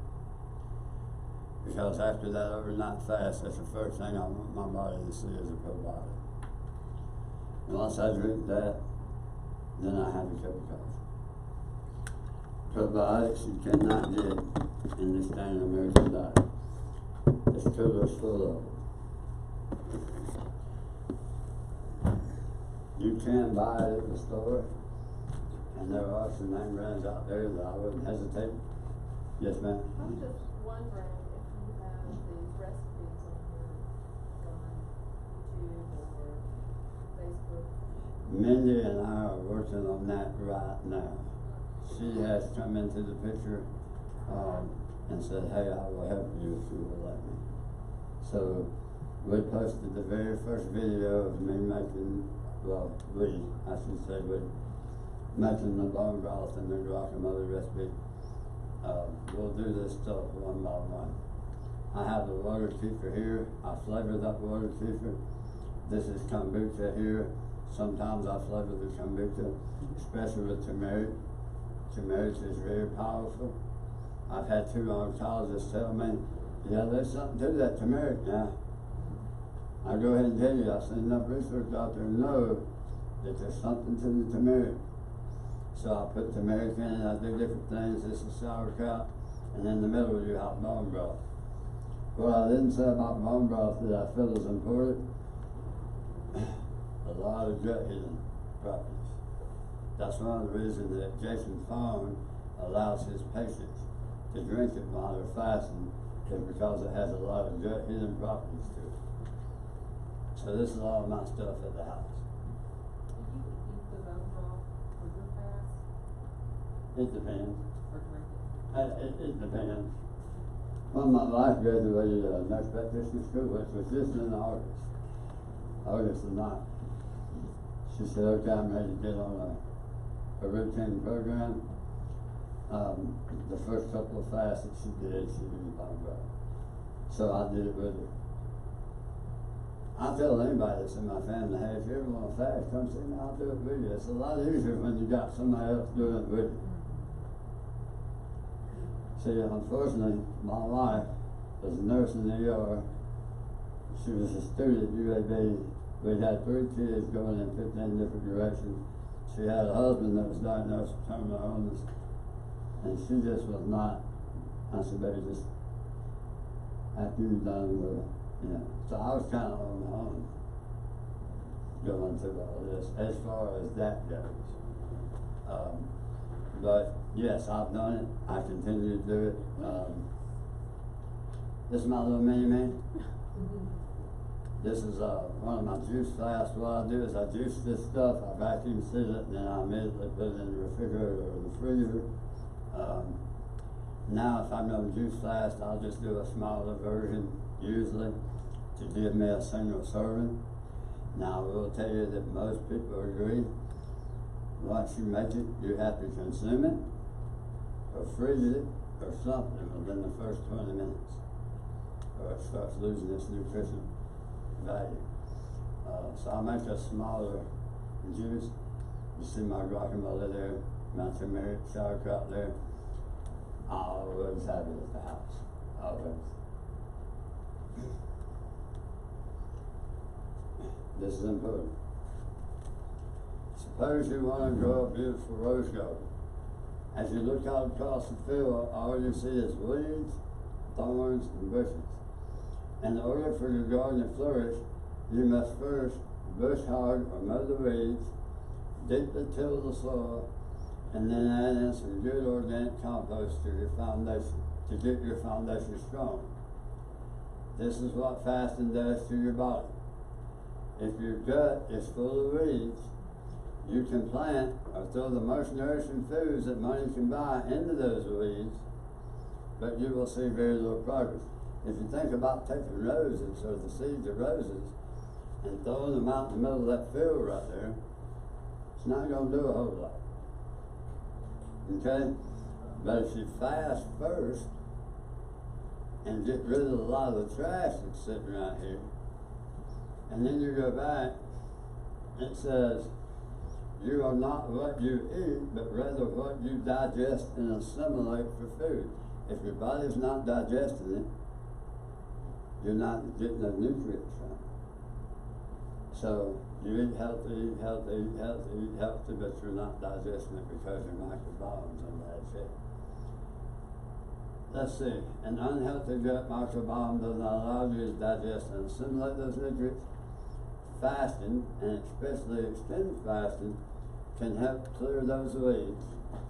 Once those weeds are clear, your organic compost consists of the probiotics, such as the one in the photo.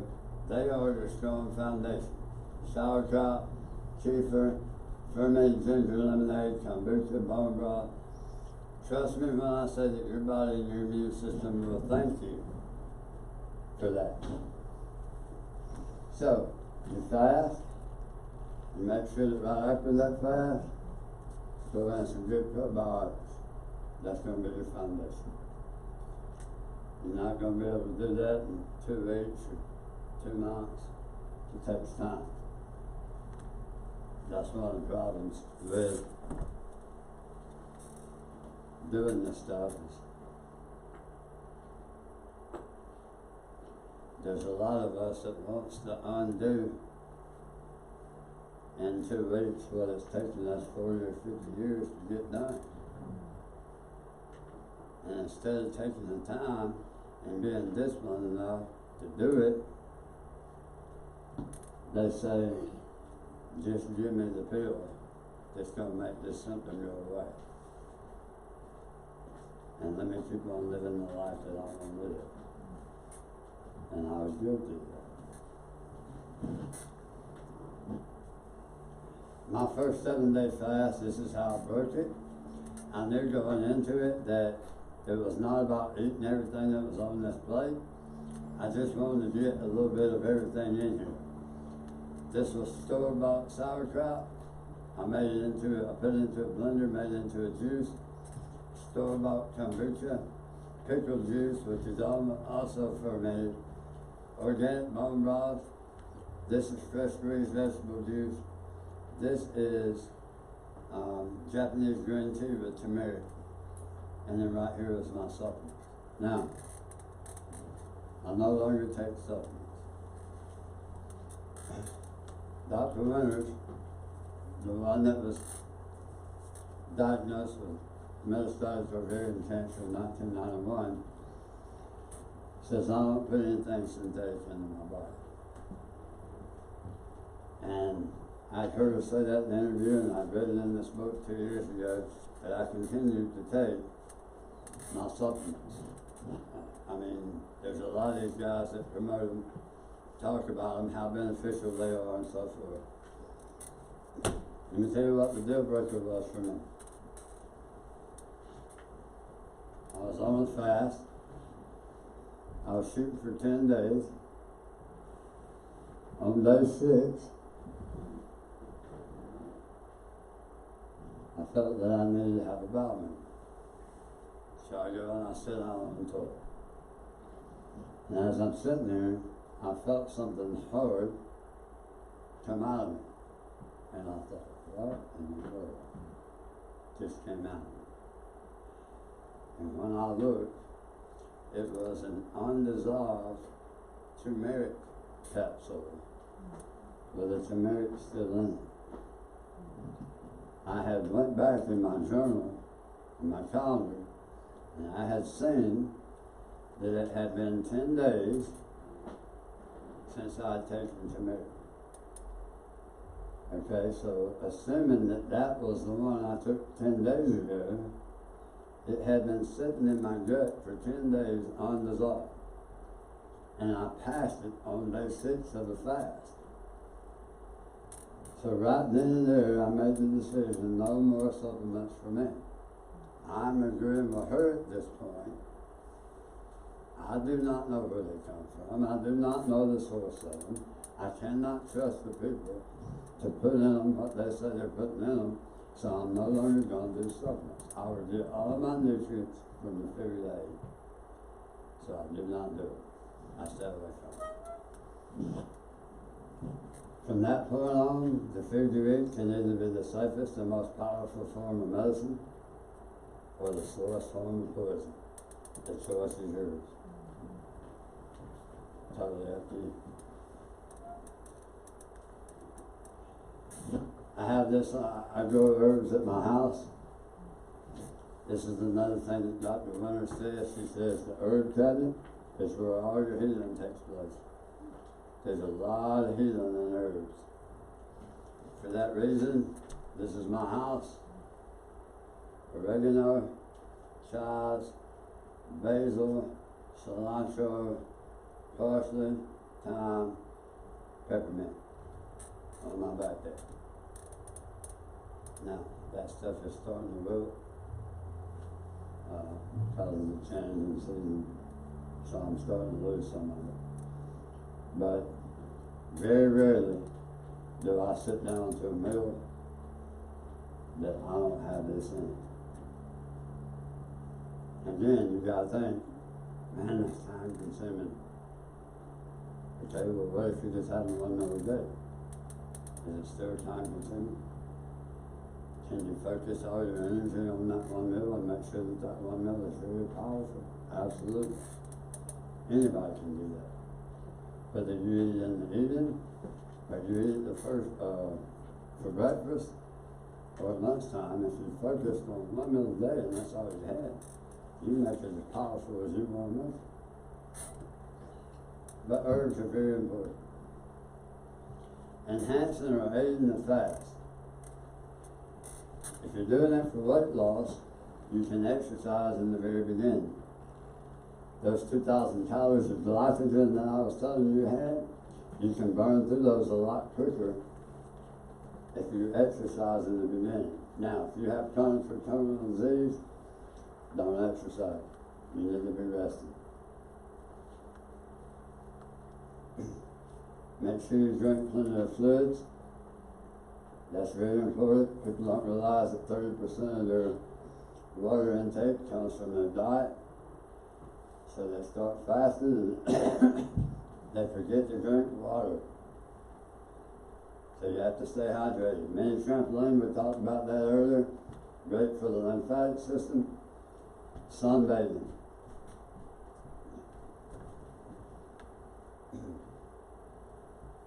There is magic in the sun. Let me tell you right now. And my wife will tell you, she's come home more than once. Now we live on 10 acres, but she's come home more than once and pulled in the driveway and said, "Would you please put some clothes on?" And I said, "Baby, every inch of my skin needs to absorb this right here." Most Americans are deficient in vitamin D. I encourage you to go get tested.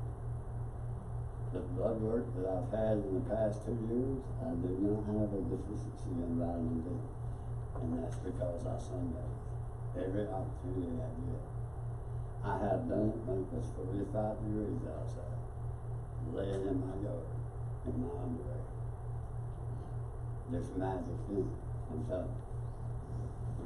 Skin brushing and hot Epsom salt bath.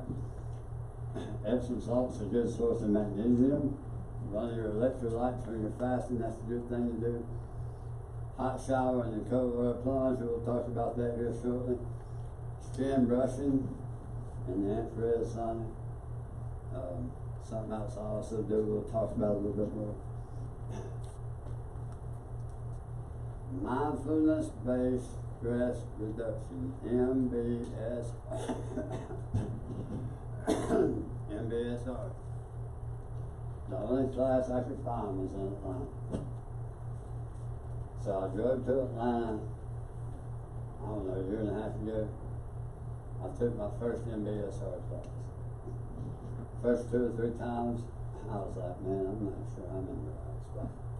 I mean, these crazy jokers over here meditating, doing this yoga crap. I don't know anything about that stuff. And then I had something that happened on the 4th day. It was one of those coincidences that let me know I was in the right place. And I'm gonna tell you,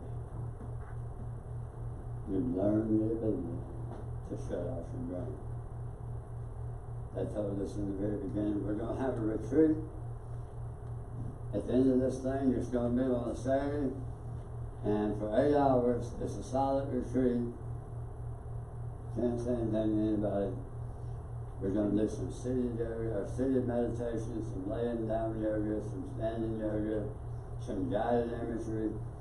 We're gonna do that stuff, and I'm sitting here going, yeah, right. I wanna see me sit still and do all this for 8 hours a day. But you know what? By the time I got to the end of it, I did it. And it's one of the most rejuvenating things I've ever done in my life. Everything will work if you unplug it for a little while. Most everything. And that includes you. Now, Tanner Hospital, NBSO, they have it. They have stress reduction classes. The instructor that I had in Atlanta had just got a contract with Grady Hospital. And he said they're going to start doing it in hospitals because doctors and nurses are the world's worst about disconnecting from people and treat them like a drive-through. And our job is to go in there and get them to live more in the moment of being with that patient and being cognitive and aware of the fact that they're right there in that moment. This ring on my right hand, I bought it as a reminder from the result of this class that if my thoughts are on tomorrow, or if they're thinking about yesterday and I'm with my kids or I'm with my wife, to stop that nonsense and enjoy right now. That's where the peace is at. So that's MBSO. Himalayan salt flushes, you can Google that. That is a natural laxative. Usually when I do my extended fast, I will hit a Himalayan salt flush on the first day. You'll hit it. It's warm Himalayan salt water. That's all it is. You drink it, and about within the first 3 hours, you're going to end up in the bathroom. It's just a natural laxative. Coffee enemas. They say when you get into these fasts, some of these guys say, no, don't do it. Just let your body do what it's going to do. But some of these guys say when you get into these extended fasts, there's nothing to stimulate a bowel movement. You're not taking anything in, it's going to stimulate bowel movement. So they recommend coffee enemas. Full body massage, that's something that's part of my protocol. Why is that part of my protocol? It goes back to that parasympathetic state that we talked about with the nervous system. It gets me in a position to heal, to be at peace, to be calm.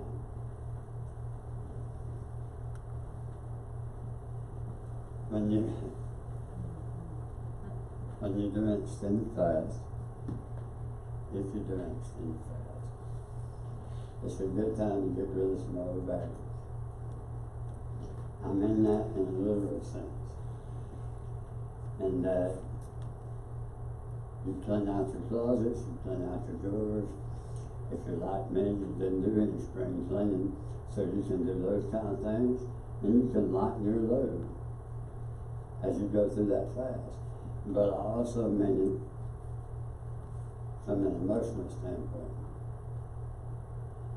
If you do not heal from your past hurts, you will bleed all over people who did not touch you. Now let me say that again because it's very important. If you do not heal from your past hurts, you will bleed all over people who did not touch you. This is a good time to do that. But how do you do that? Well, here's an example. Sit down, whether it takes you a day, 2 days, 2 weeks.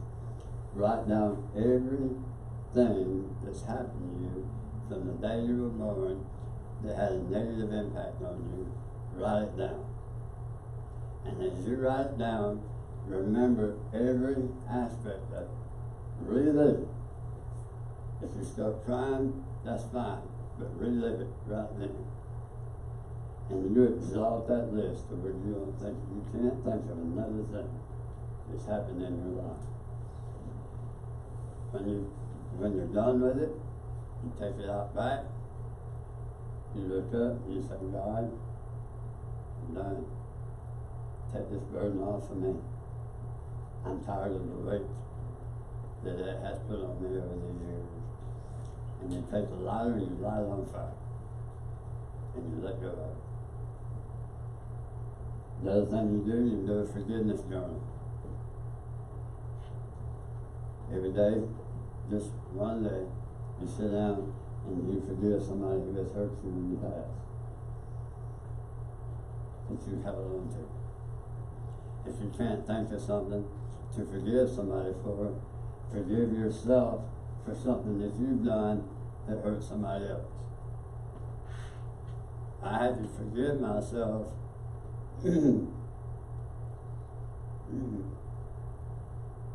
I had to forgive myself for being a crappy father to my oldest son. I had to forgive myself for that. And same thing, when you exhaust that list and you can't think of anything else to put on that list, you go out back, you set it on fire, and you say, God, I'm done with this. And you let it go. You get rid of that old baggage. When you're fasting, it's an awesome time to do it. Have conversations with people you need to have conversations with.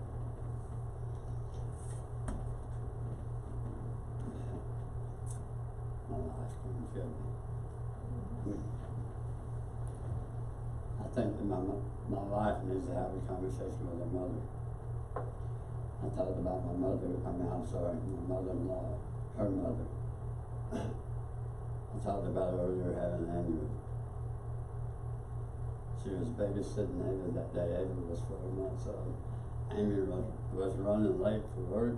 She pulls in the driveway, she walks in the door, and she goes, Mama, I'm running late. I love you, I still love you. And she runs right back out.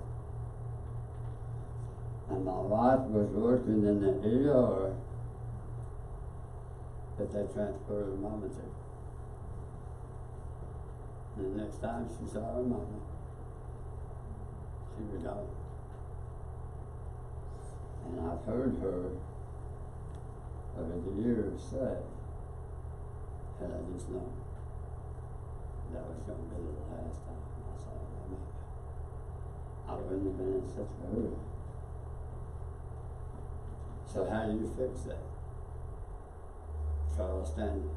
I heard Charles Stanley say how to make peace with your past. You sit them down at the kitchen table. You have a conversation with them.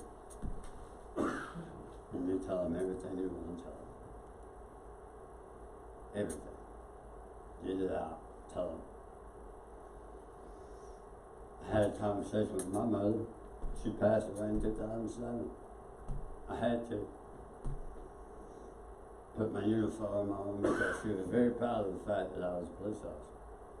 But there was a lot of stuff that I was holding on to with that lady that I needed to talk about. So I had to get rid of it. You're just making run the hill. That's all you're doing. You're giving your body the ability to reach that parasympathetic state much easier. And you can be at peace. And you can heal. The sauna, I am blessed that my wife and I had the financial ability to buy that in the very beginning. Mariner says it's the second best form of detox. Fasting is the first. Best form of detox is fasting. The second best form is infrared sauna. If you have access to one, I highly recommend you make that part of your routine. I skin brush and all this stuff that you think's not that complicated, it's complicated. I was doing it wrong. If you can believe that, you can skin brush wrong. My wife had to correct me. She said, honey, you have to go toward the heart. It has to do with the lymphatic system and the way that it flows. Go toward the heart, everything you do. When you get here, just make circular motions. So I brushed before I did the sauna. 6 o'clock this morning, I was right there. This is the part where most people say, that man's crazy. I told y'all there was 3 times I thought I was dying. The last time I was coming off pain pills. But the pain pills they had me on were very, very powerful. I got a new respect for this opiate addiction that we have in this country. I have a whole new perspective on it. Because I looked at my friend Bobby in St. Petersburg and I said, I'm not going to make it home, man. My blood pressure was 230 over 160. And it stayed that way for about 3 or 4 days. And I'm going to tell you, I've never experienced anything like that before in my life. And I hope I never experience it again. But after I came through that, I had a friend of mine who was a doctor here in town by the name of Brian Kirby. Brian and his wife have endured some difficult things of their own, and they came out the other side of it. I mean, it's just a fantastic guy. I mean, just an awesome dude. But anyway, we're sitting on the front porch, and I was talking about the weakness that I had, and the way I felt after coming off the pain pills, and he says, well, what you need to know is it may take you about 3 or 4 months to get back to where your brain starts producing dopamine on its own. Because all that stuff you described to me about the thoughts and the mental episodes that you were going through, that was just your brain seeking the opiate, basically. He said, once that dopamine hit, but it may take your brain 3 or 4 months to start back producing that dopamine. And I said, Brian, have you ever met my daughter? I said, man, she is wide open. From the time her feet hits the floor until the time she goes to bed, she's wide open. I don't have 3 or 4 months. I'm going to have to figure out something else. He said, well, you know, any type of exercise and nutrition does play a role, but all those things you can get that will help. But I immediately went in the house. I started researching how to increase the dopamine in your brain. And there's a healthy way to do it, and there's an unhealthy way to do it. I came across a Japanese researcher that talked about the cold water plunge. And when he mentioned it, I was like, wait a minute. That was in a book I read 2 years ago. And it talked about the benefits of doing that. And all it is, you take a shower as hot as you can stand it, but this right here has ice cold water. And when you're done with that shower, you go over and you plunge in the bathtub. And I stay there. I have music playing. That's another way to get your brain producing dopamine. Put you on some good music, turn it up. So I have music playing and I turn it up, I plunge, and I stay there the length of a song. I did it for the first time, I thought I was crazy. 5 minutes later, I felt pretty damn good. Good enough to where I said, okay, I'm going to do this again. And before you know it, I was addicted to it. Because when I got out and I dried off, it felt like I had about 10 cups of coffee. And believe it or not, the caffeine in the coffee produces dopamine. Same thing. So I was getting my dopamine hits and it became a habit. And my wife will tell you, I do it every day. I did it at 6 this morning. When the ice maker breaks, I just go buy a bag of ice. Since I started doing that, I've seen papers come out that talks about the health benefits of it. You can Google it and find that there's people that do it all over the country. My brother-in-law sent me an article not too long ago that was poking fun at billionaires in Silicon Valley doing these cold water plunges every day. But there's something to it. It improves circulation. It has an impact on your lungs. You burn glucose and sugar a lot more efficiently and effectively and a lot quicker by doing this. And the list goes on and on and on. And I'm looking forward to doing more research into it. I'm going to keep doing it because I love the way it feels. My son, who runs track and field, comes home now and says, I'm no headed cold water plunge because they're recommending it at the high school now. And some of those athletes do cold water baths. Do those guys, your son, do that? Yeah. Cold water baths, cold water plunges. They actually have tubs down at the high school that has a thing that circulates the ice water through. I mean, it's really neat. But I was doing this way before then, and all I knew is it made me feel good. And it made my brain produce dopamine. So I kept doing it. And now it's become a daily habit. Now, my wife comes home and says, did you go back over this morning and get your bag of ice because our ice maker did break? I said, yeah, baby, I did. I said, well, I went ahead and bought 2. I was hoping you would do one with me. And she says, no, I'm fairly certain somebody would have to tell me that I was going to die in the next 12 months before I did that. And I said, it would change your life. I'm here to tell you, it would change your life. Little by little. That's how I got my immune system to turn on. Doing different things like that, little by little.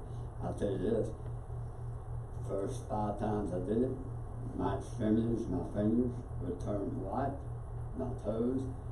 I actually sent my wife a picture of where my ankles and feet were solid rock. It doesn't happen anymore. I think that's where the circulation gets better and increases, and you don't have that problem. I do it now, I have no issue. And I have dumped 20-pound bags of ice in there before and did. Heard a guy say the other day, all it is you're forcing your body to adapt to the changes, and it's the normal, healthy cells that will adapt. The disease cells cannot adapt to change that. So, cold water plunge, try it sometime. If you want to supercharge your fast, the hyperbaric chamber, yesterday was my 139th visit in the hyperbaric chamber.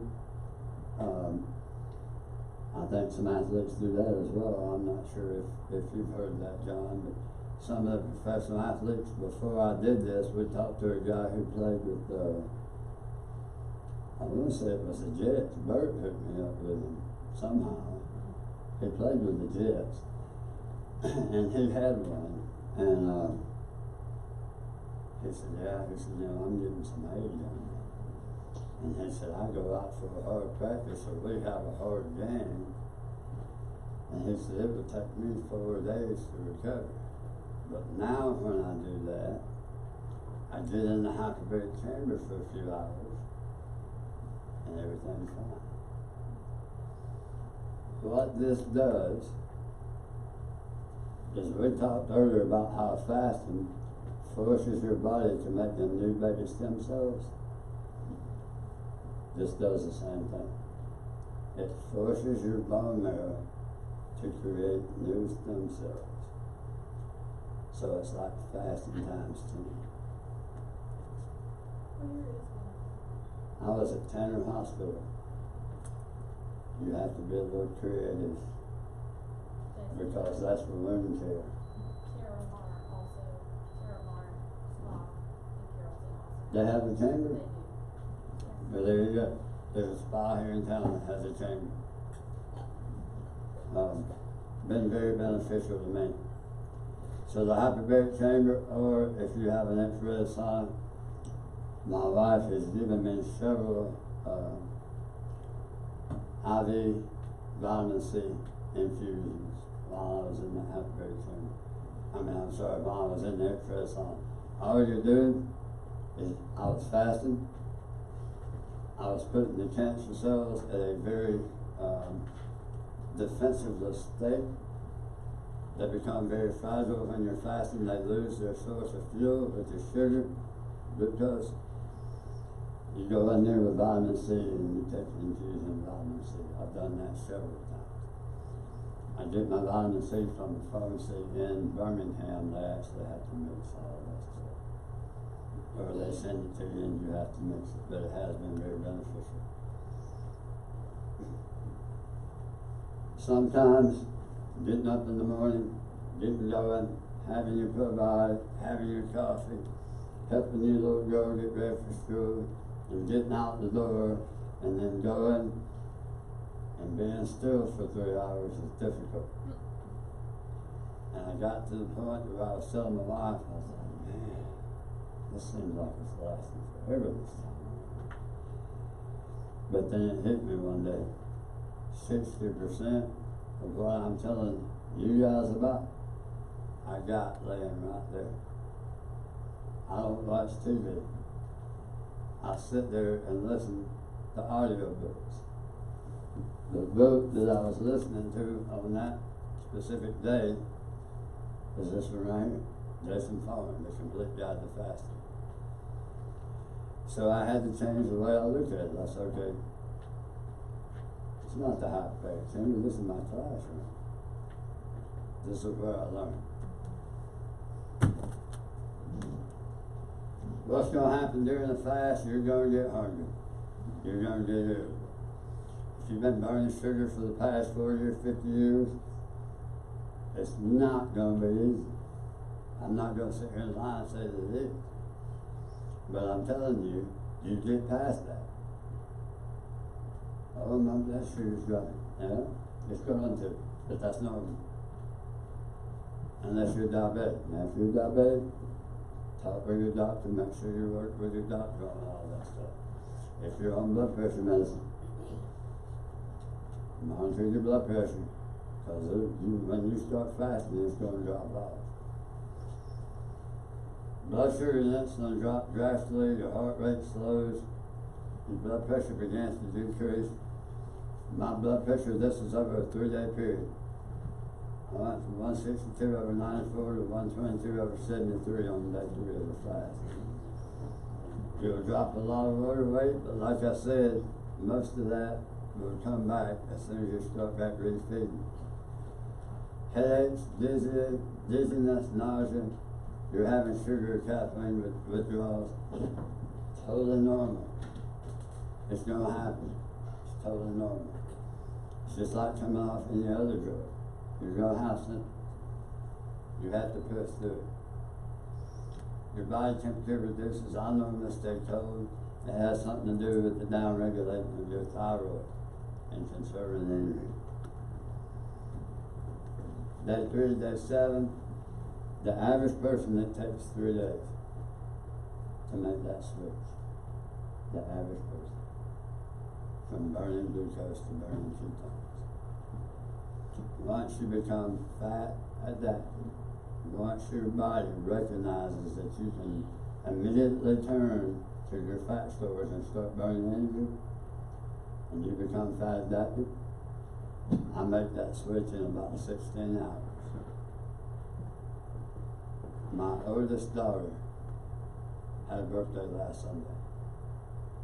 At her birthday party, the middle I ate was ketogenic. But then I had cookie cake and I had ice cream.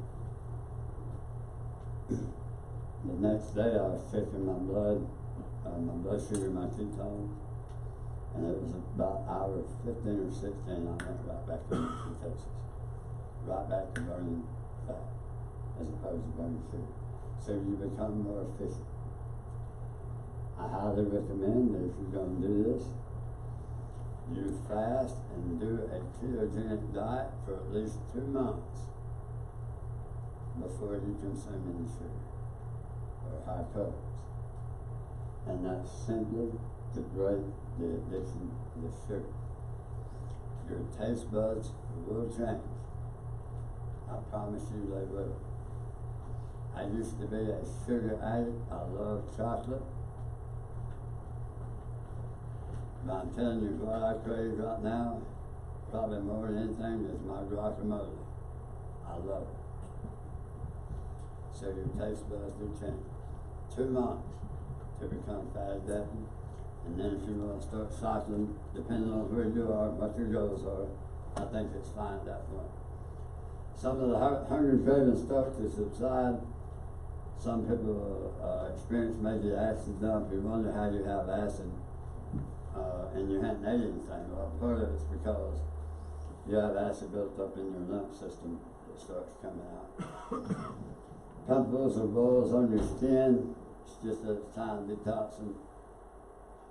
Your body will start focusing on detoxing and repairing. Mucus, you will expel mucus from your sinuses, your throat, your urine. Remember that washcloth? Have I told you that?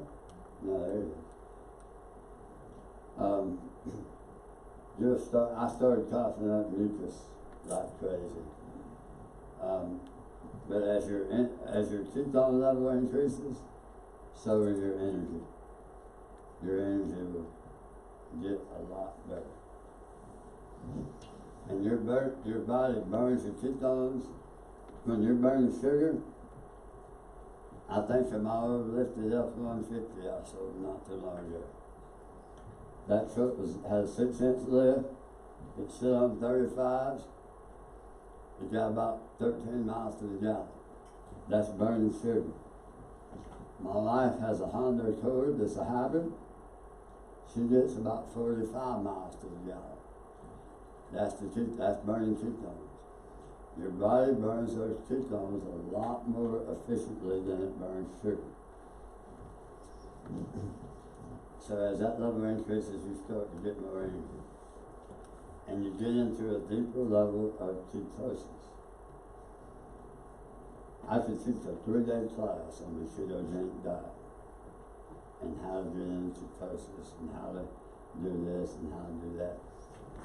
This level right here, that's the highest level I've ever had. But as your ketone level starts increasing, your energy level gets better and better and better. And you're at a deeper level of healing. 7-day fast, I started coughing up mucus. I coughed it up the entire 7 days. At the end of the 7 days, I wasn't coughing anything else up. That was just me detoxing. I had a lot of stuff in my lungs, had a lot of stuff in the back of my throat. It starts coming out when you start detoxing. Skin boils, I had them pop up on a 5-day fast. I did this past January. Day 18 to 15, if you get there, call me, we'll talk about it. I'll do it with you. A healing crisis can occur at any time during the fast, but as y'all take a picture of this. This is going to happen if you get into extended fasting. You're going to hit a healing crisis. And your blood pressure's going to go up, your heart rate's going to go up, you're going to have insomnia, chills. There's a lot of different things that can happen during a healing crisis. And all it is your body gets through that initial detox, and then it starts digging down deep into what you have in there. And when that stuff starts coming out, you can really start feeling bad, but you just have to push through it. Although healing crisis can be extremely uncomfortable, it should be viewed as awakening of the immune system. That's how you get your immune system to wake up. So, on this slide earlier, I said I live my life more over here than I do over here. This is how I do it. I did the ketogenic diet for 10 months solid. Every one of these doctors down here agree. It's an awesome tool, but you can't live your life that way. It's not good to stay in ketosis all the time. So you need to cycle in and out. So October, before that January, I started cycling to where I would come in and out of ketosis. For the month of January, I ate ketogenic 12 days. I feasted for 9, and then I did a true fast for 10 days out of the month. Okay, now that 10 days was spread out, except for the first, I did a 5-day fast right out of the gate. And then the other fast came spread out. Okay, so for the month of January, my body, the ketogenic diet, mimics fasting. Your body thinks you're fasting, okay? So my body, for 22 days of that month, thought I was fasting. Trust me when I tell you, I was still getting really good nutrition right here. Really good nutrition. Those meals I showed you, they were ketogenic except for the piece of Ezekiel bread that was up on there, and the first one had vegetable juice or fresh squeezed juice. That's not ketogenic. So my body thought that it was fasting 22 days out of that month, and then I feasted for 9. So I pretty much had what I wanted. I don't do stupid stuff.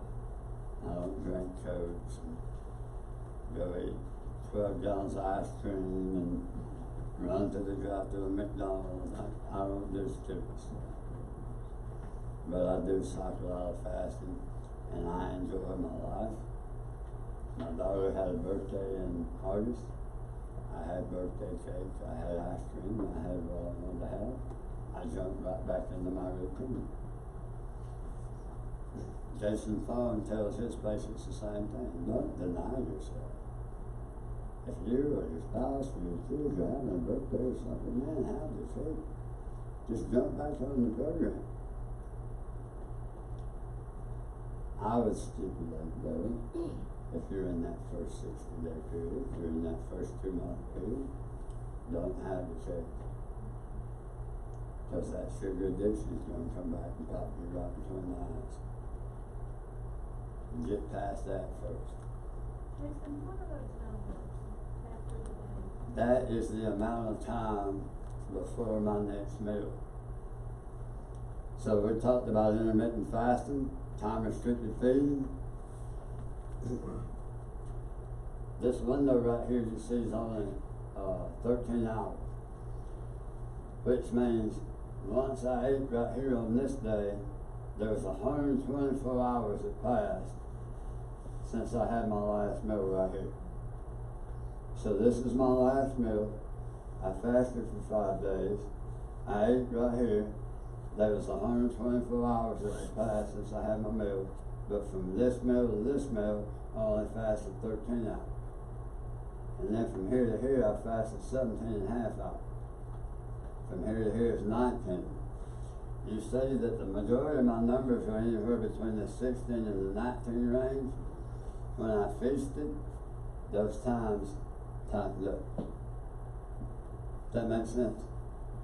So that's what those numbers are. Feel free to take a picture, and if you have questions, ask me, but that's all it is. It's the time since my last meal. So, let me reiterate. You want to lose weight? You want to do away with chronic and terminal illness and/or terminal illness? I say do away with it. If you want to manage it, I think that's probably a better word. Live your life over here. Don't be afraid to fast. It's in our genetics. You can handle it. I promise you. It will change your life. people who shouldn't fast, pregnant women, newborns, young children, nursing mothers, type 1 diabetics, extreme athletes or runners when they're in season, someone with anorexia or someone who's in late stage cachexia from cancer. Now, the doctor says if they're in the early stages of cachexia, that he can still help them through fasting. But if you're in the late stages of cachexia, don't fast. Those individuals who are on multiple medications should not incorporate any type of fast unless it is implemented under doctor's supervision. If you're taking a lot of medicine, you need to tell your doctor, hey, I'm going to start incorporating some fasting into my diet. If that doctor recommends against it, I suggest you find another doctor.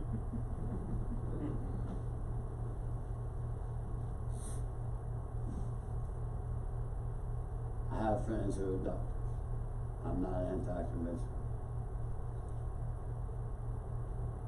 I just think that they fall short on some things.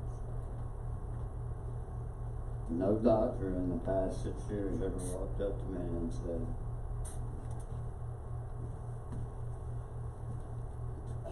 let's talk about what happened to your immune system. Let's try to figure out where it went wrong. Because it's obvious since you have cancer that your immune system is suppressed. So let's talk about it.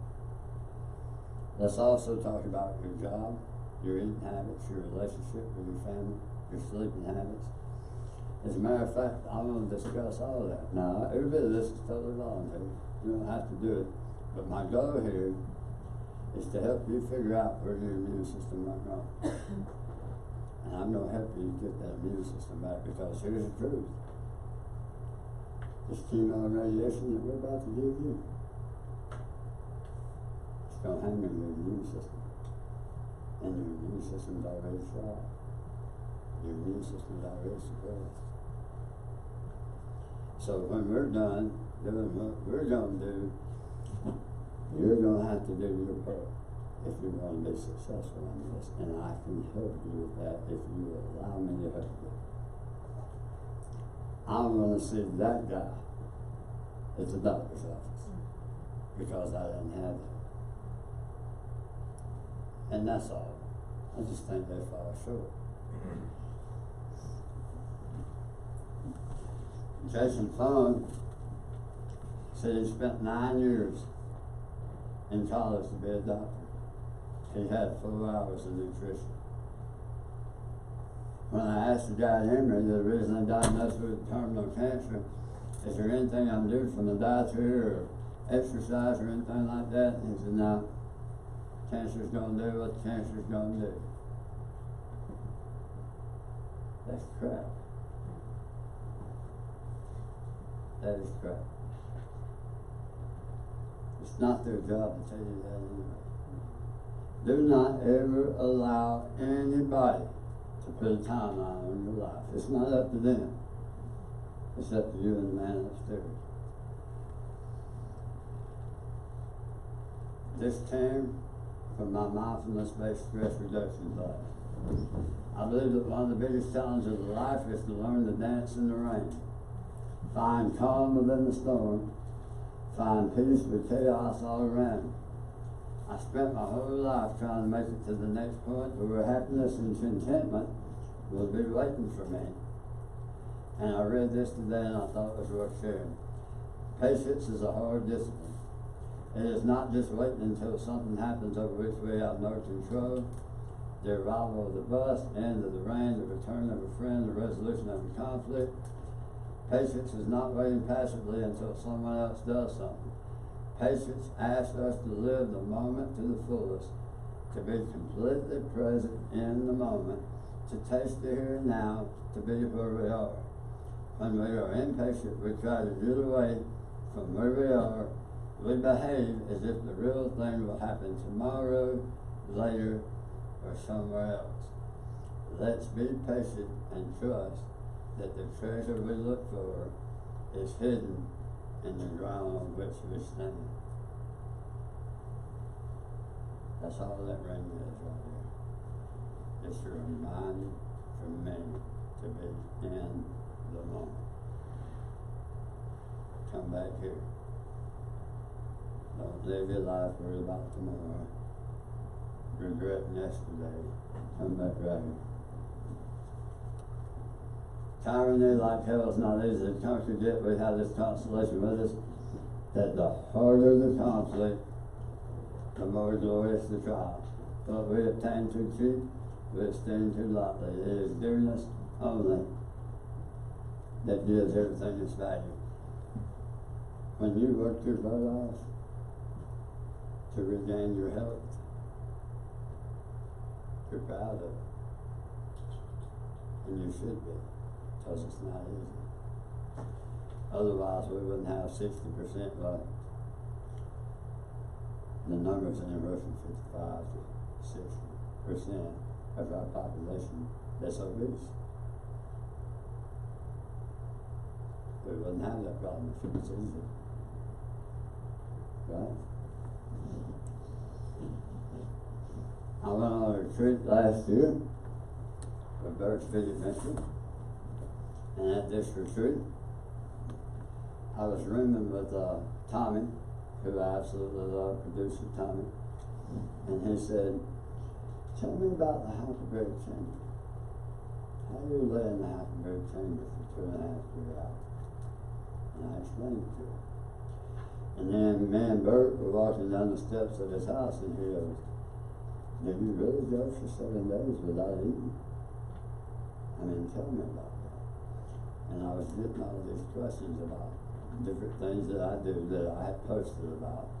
Sheridan, who has a degree in nutrition, her and I had a lot of conversation. That was over the weekend. I came home on Sunday, fell asleep Sunday night. I woke up the very next day. I hit my knees and I said my prayers, and I started crying. And I cried for the whole day. And the reason I did was because that afternoon, that evening, was a day doggy dance. And I was crying tears of joy at the fact that I was still alive to take my daughter to that dance. And it occurred to me that all the questions that I was getting on this retreat, when I woke up this morning, I thought about how grateful I was to get to share this evening with my daughter. I thought about all those questions, and this is what came to me. The power of your why determines the weakness of your how. If your why is strong enough, the how becomes irrelevant. You just do it. And there ain't no way I'm plunging myself in this road. That's fine. I have to look at my daughter and tell her I did everything in my power. That's my why.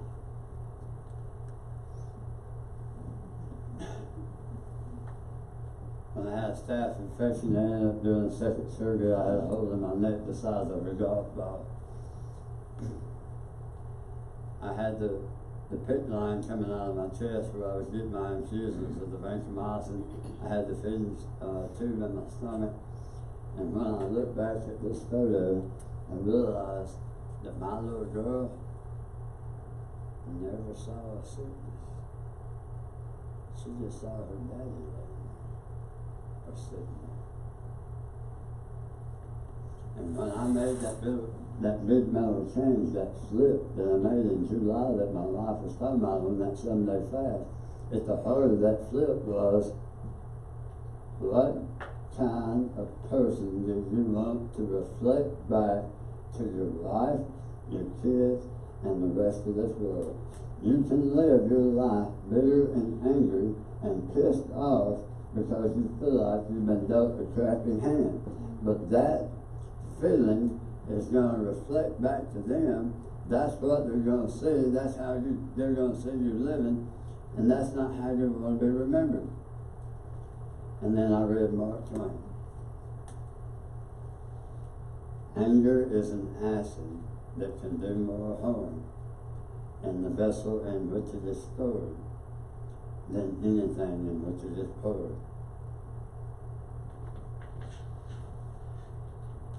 And I thought, we got that right. Man, I'm bigger than angry and pissed off because I've been dealt a bad hand. You know, at least I felt like I had them, and I don't feel like that anymore. I call cancer a blessing. You know why? Remember what we talked about in the very beginning? The man I wanted to be, he was way up here, I was way down here. If I hadn't heard those words, terminal cancer, I would still be way down here. I mean, don't get me wrong, I'm not there yet, but you know what? I'm seeing him in the distance. He's a little bit blurry, but I can see him. And never before in my life have I seen him. But I can see him right now.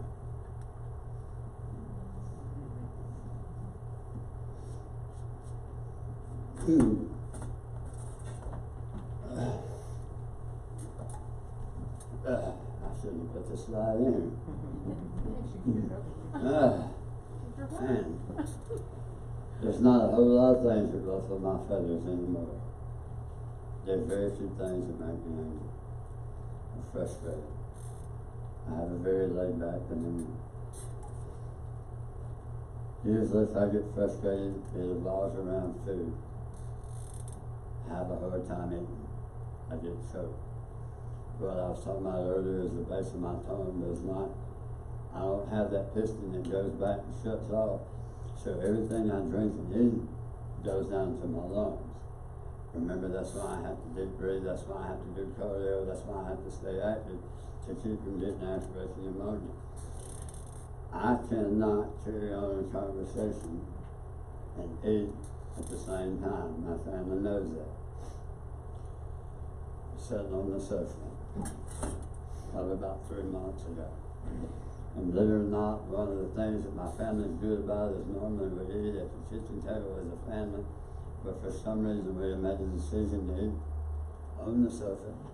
I'm sitting there and I'm eating my food, and Amy starts asking me about our schedule. She wanted to discuss our schedule. And I shook my head. And she kept asking me questions that required a response. And I started getting choked. And finally I snapped at her. I snapped at her. She was sitting to my right, the big kids were sitting over to my left, and everybody got quiet. And my 6-year-old says, Daddy, why did you talk to Mama like that? And I said, Baby, I'm sorry. I said, your mama knows that I cannot eat and talk at the same time. And she was asking me questions after question after question about my schedule, and I couldn't respond. I said, but I'm sorry. I shouldn't have snapped at her like that. And she says, I'm the princess. You're the king. She's the queen. Kings don't talk to queens that way. 6 years old. I said, baby, you're right. You're right. And Daddy promises you it will not again. I'm sorry. So she keeps me in line. Things that I do in the first seminar, I had a lady in here with type 2 diabetes.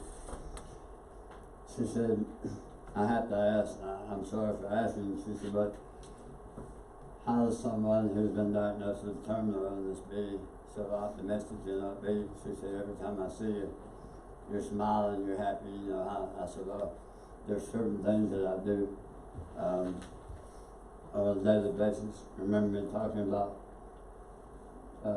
the Word of God and the peace that I have, and it's like a seesaw. I do these things to keep myself. It's a thankful journal. And I have different things that I write every day that I'm thankful for. Let's see this one. I am thankful for life in general, to my mom, my dad, and the Lord above for giving me life, for the air I breathe, for the opportunity to fail or succeed in life, just life itself. And some of it is a little bit repetitive, can be repetitive. So that's one thing I do. I have a gratitude journal and I write in. You would be amazed at how much that transforms your life. Because when you write down what you're grateful for, it's like God reciprocates. And you find more and more things to be grateful for. So that's my gratitude journal. The other thing that I do, that I have done for a long time, Amanda, this is important. The power of your words and what you say about your life. There's so much power. June 3rd, 2017. I am thankful for the city of Kelton, J.J. Cole, Joel, for allowing me the time to get my immune system up. And then I went on to say, I will be married to my best friend, who will be a nurse practitioner.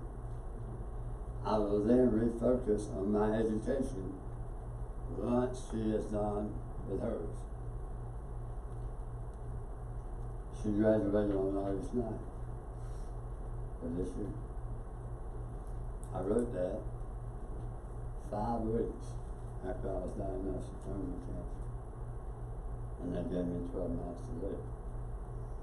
I wrote down what I was going to be doing 2 years from that day. And it's something that I did on a regular basis. This is what I'm going to do in my life. This is where I'm going to travel. This is where I'm going to see. And there is power in the words you speak. She graduated. And she said, oh, you said you were going to focus on your education. What are you going to do? I said, I think I'm going to become a health coach and a life coach, because I really, truly want to help people become that person before it's too late. That person that they envision before it's too late. So I'm looking at different certifications to do that now. So that's another thing. When I come to a fork in the road and I have to make a hard decision, because we all have to make it, I say to myself, if I die tonight at midnight and I took my last breath, what decision will I be most at peace at? And that steers me in the right direction. I end up doing the right thing, if that's the way I see it. And I ran into that a few times. Denzel Washington, I love Denzel. He was talking to a graduating college class. He said, when you leave here today, I want you to go out and I want you to buy a nice pair of house shoes. He said, that's right. I said, house shoes. Buy you a nice pair of slippers and take them home with you. And when you go to bed at night, I want you to slide them house shoes way up on the bed, about middle ways up on the bed. Kick them up on there if you have to. He said, when you get up the next morning, and you get down on your knees to get them house shoes, while you're down there, you say, thank you for another day. Thank you for another opportunity to be a better father, to be a better husband. Lord, I know today is not going to go the way that I want it to go. But when life throws me those curveballs, just let me know that you got my back. I know you do. You're going to be beside me. Thank you. Thank you. Thank you.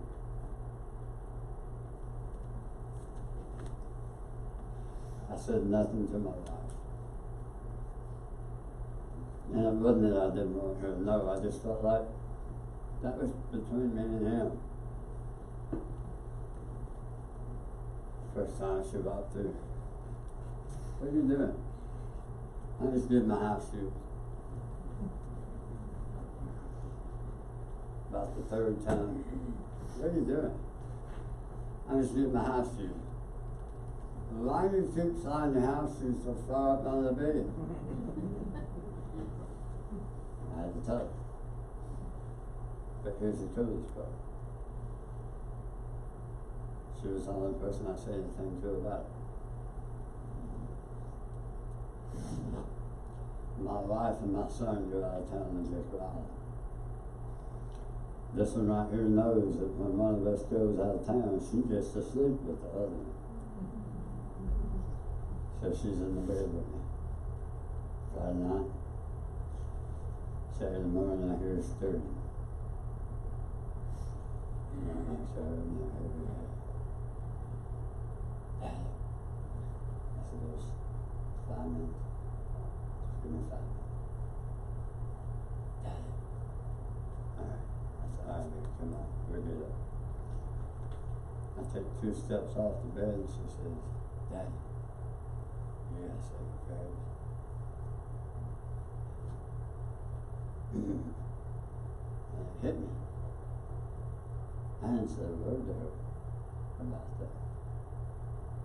That's when I was able to really internalize the fact that these are actions that speak volumes to your kids.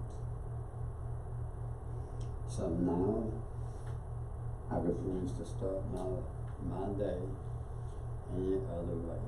It sets my spirit for the whole day when I do that. And normally I am covered with peace from the time I get up to the time I go to bed when I start my day. Like that.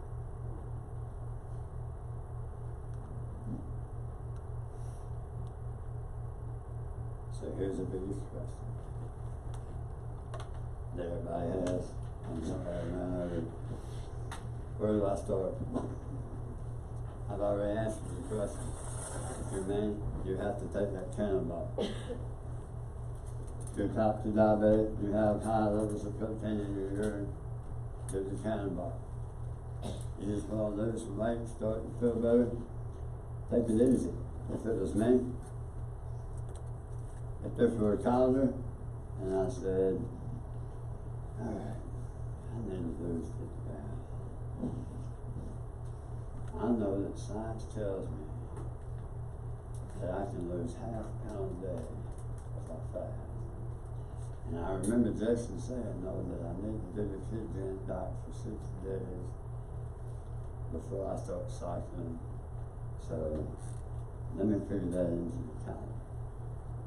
And if you need to lose 50 pounds, and you lose a half pound a day, then for the next 365 days, all you have to do is fast for 100 days, right? 100 days, and that's usually 50 pounds of weight loss. But here's what I suggest. Your birthday, your spouse's birthday, your kid's birthday, all those days that you know that you're going to be eating that food that's not really conducive to what you're trying to achieve, add a day. Your anniversary, add a day. Okay, so after you add that up, over the next 365 days, you need to fast for 110 days. Get on a program. Get to it fast. 365 days you'll wake up and you'll feel like $1 million and you'll be happy you did it. If you're chronic or terminal illness, you need to get there a little bit quicker. You need to start living your life on the other side in the fastest state quicker. Like I said, Dr. Jockers has that program, Navigating the Ketogenic Diet. It's a jam up program.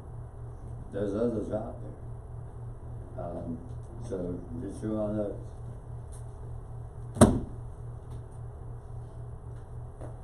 But don't do this right here. Someone who is in my second or third seminar walks up to me at the end of the seminar and says, "Man, I'm sure I'm glad I came back." After the second or third time, it really starts to click and make sense, and I understand it, I comprehend it. She said, "Man, it's just getting the motivation to start. Just getting started." I said, "I get it." I said, "That nail is not hurting bad enough yet." And she said, "Do what?" I said, "Well, let me tell you a story." I was listening to Les Brown, and Les Brown was talking about walking down the sidewalk. And he looked up and he saw three old men rocking back and forth on this front porch of the house. And the closer he got to that house, he started hearing this noise. It was just brutal to his ears. He said, "Man, I didn't know what it was." He said, "But the closer I got, I saw that there was a hound dog laying on the porch, and every few seconds he would raise his head up, he would let out this howl and moan, and he would start whimpering and whining, and he would lay his head back down." He stayed there for about 10 seconds, and then he'd do it again. He said, "I sat there and I watched the dog, and I finally asked one of them old men, 'Hey, why does that dog keep doing that?' And the old man said, 'Well, I believe he's laying on a nail.' And Les said, 'Well, why don't he get up and move?' He said, 'Well, I don't reckon the nails hurt him bad enough yet.'" How many people do you know that get up day in and day out and go lay on that nail? And they'll complain. They'll tell you about it. They'll tell you how bad it hurts. But they get up day in, day out, and they go lay on that same nail. I've had people come up to me in this seminar and say, "Man, I'm excited about what I've learned. I'm going to go out here and I'm going to hit this thing." And I really appreciate it, man. You give me some good information. And they forget that we're friends on Facebook. So 2 weeks down the road, when they post that picture at the Krispy Kreme, and they say the light was on, I'm going, okay.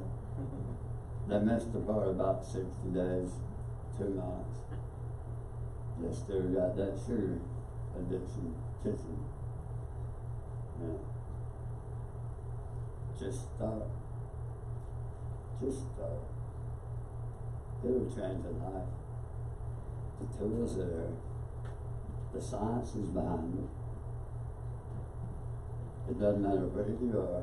If I start my life coaching business, my health coaching business, which I'm in deep conversation with my wife about right now, I'll meet you where you are. If you can just walk to the mailbox and back, that'll be our starting point. But just know, the words "I can't," that's not in my vocabulary. I don't understand them words. So I'm going to push these people. If somebody comes to me and wants help, I'm going to help them, but I'm going to push them. The other thing that the reason I'm talking to my wife so deeply about it is because we're talking about doing a fasting retreat at the beach next fall, to where we take a group of people down there and we'll do it'll be a 7-day retreat, but 5 of those days will be a water fast. And while we're down there, we're going to do some MBSR, we're going to do some probiotic training on how to make that stuff, we're going to do some cooking classes for the ketogenic diet. I'm going to educate you on every aspect of everything I've learned in the past 2 years. That's what that retreat is going to be about. So I'm trying to figure those things out, just know it's in the making. God bless you guys. Thank you for coming. That's the end of my seminar.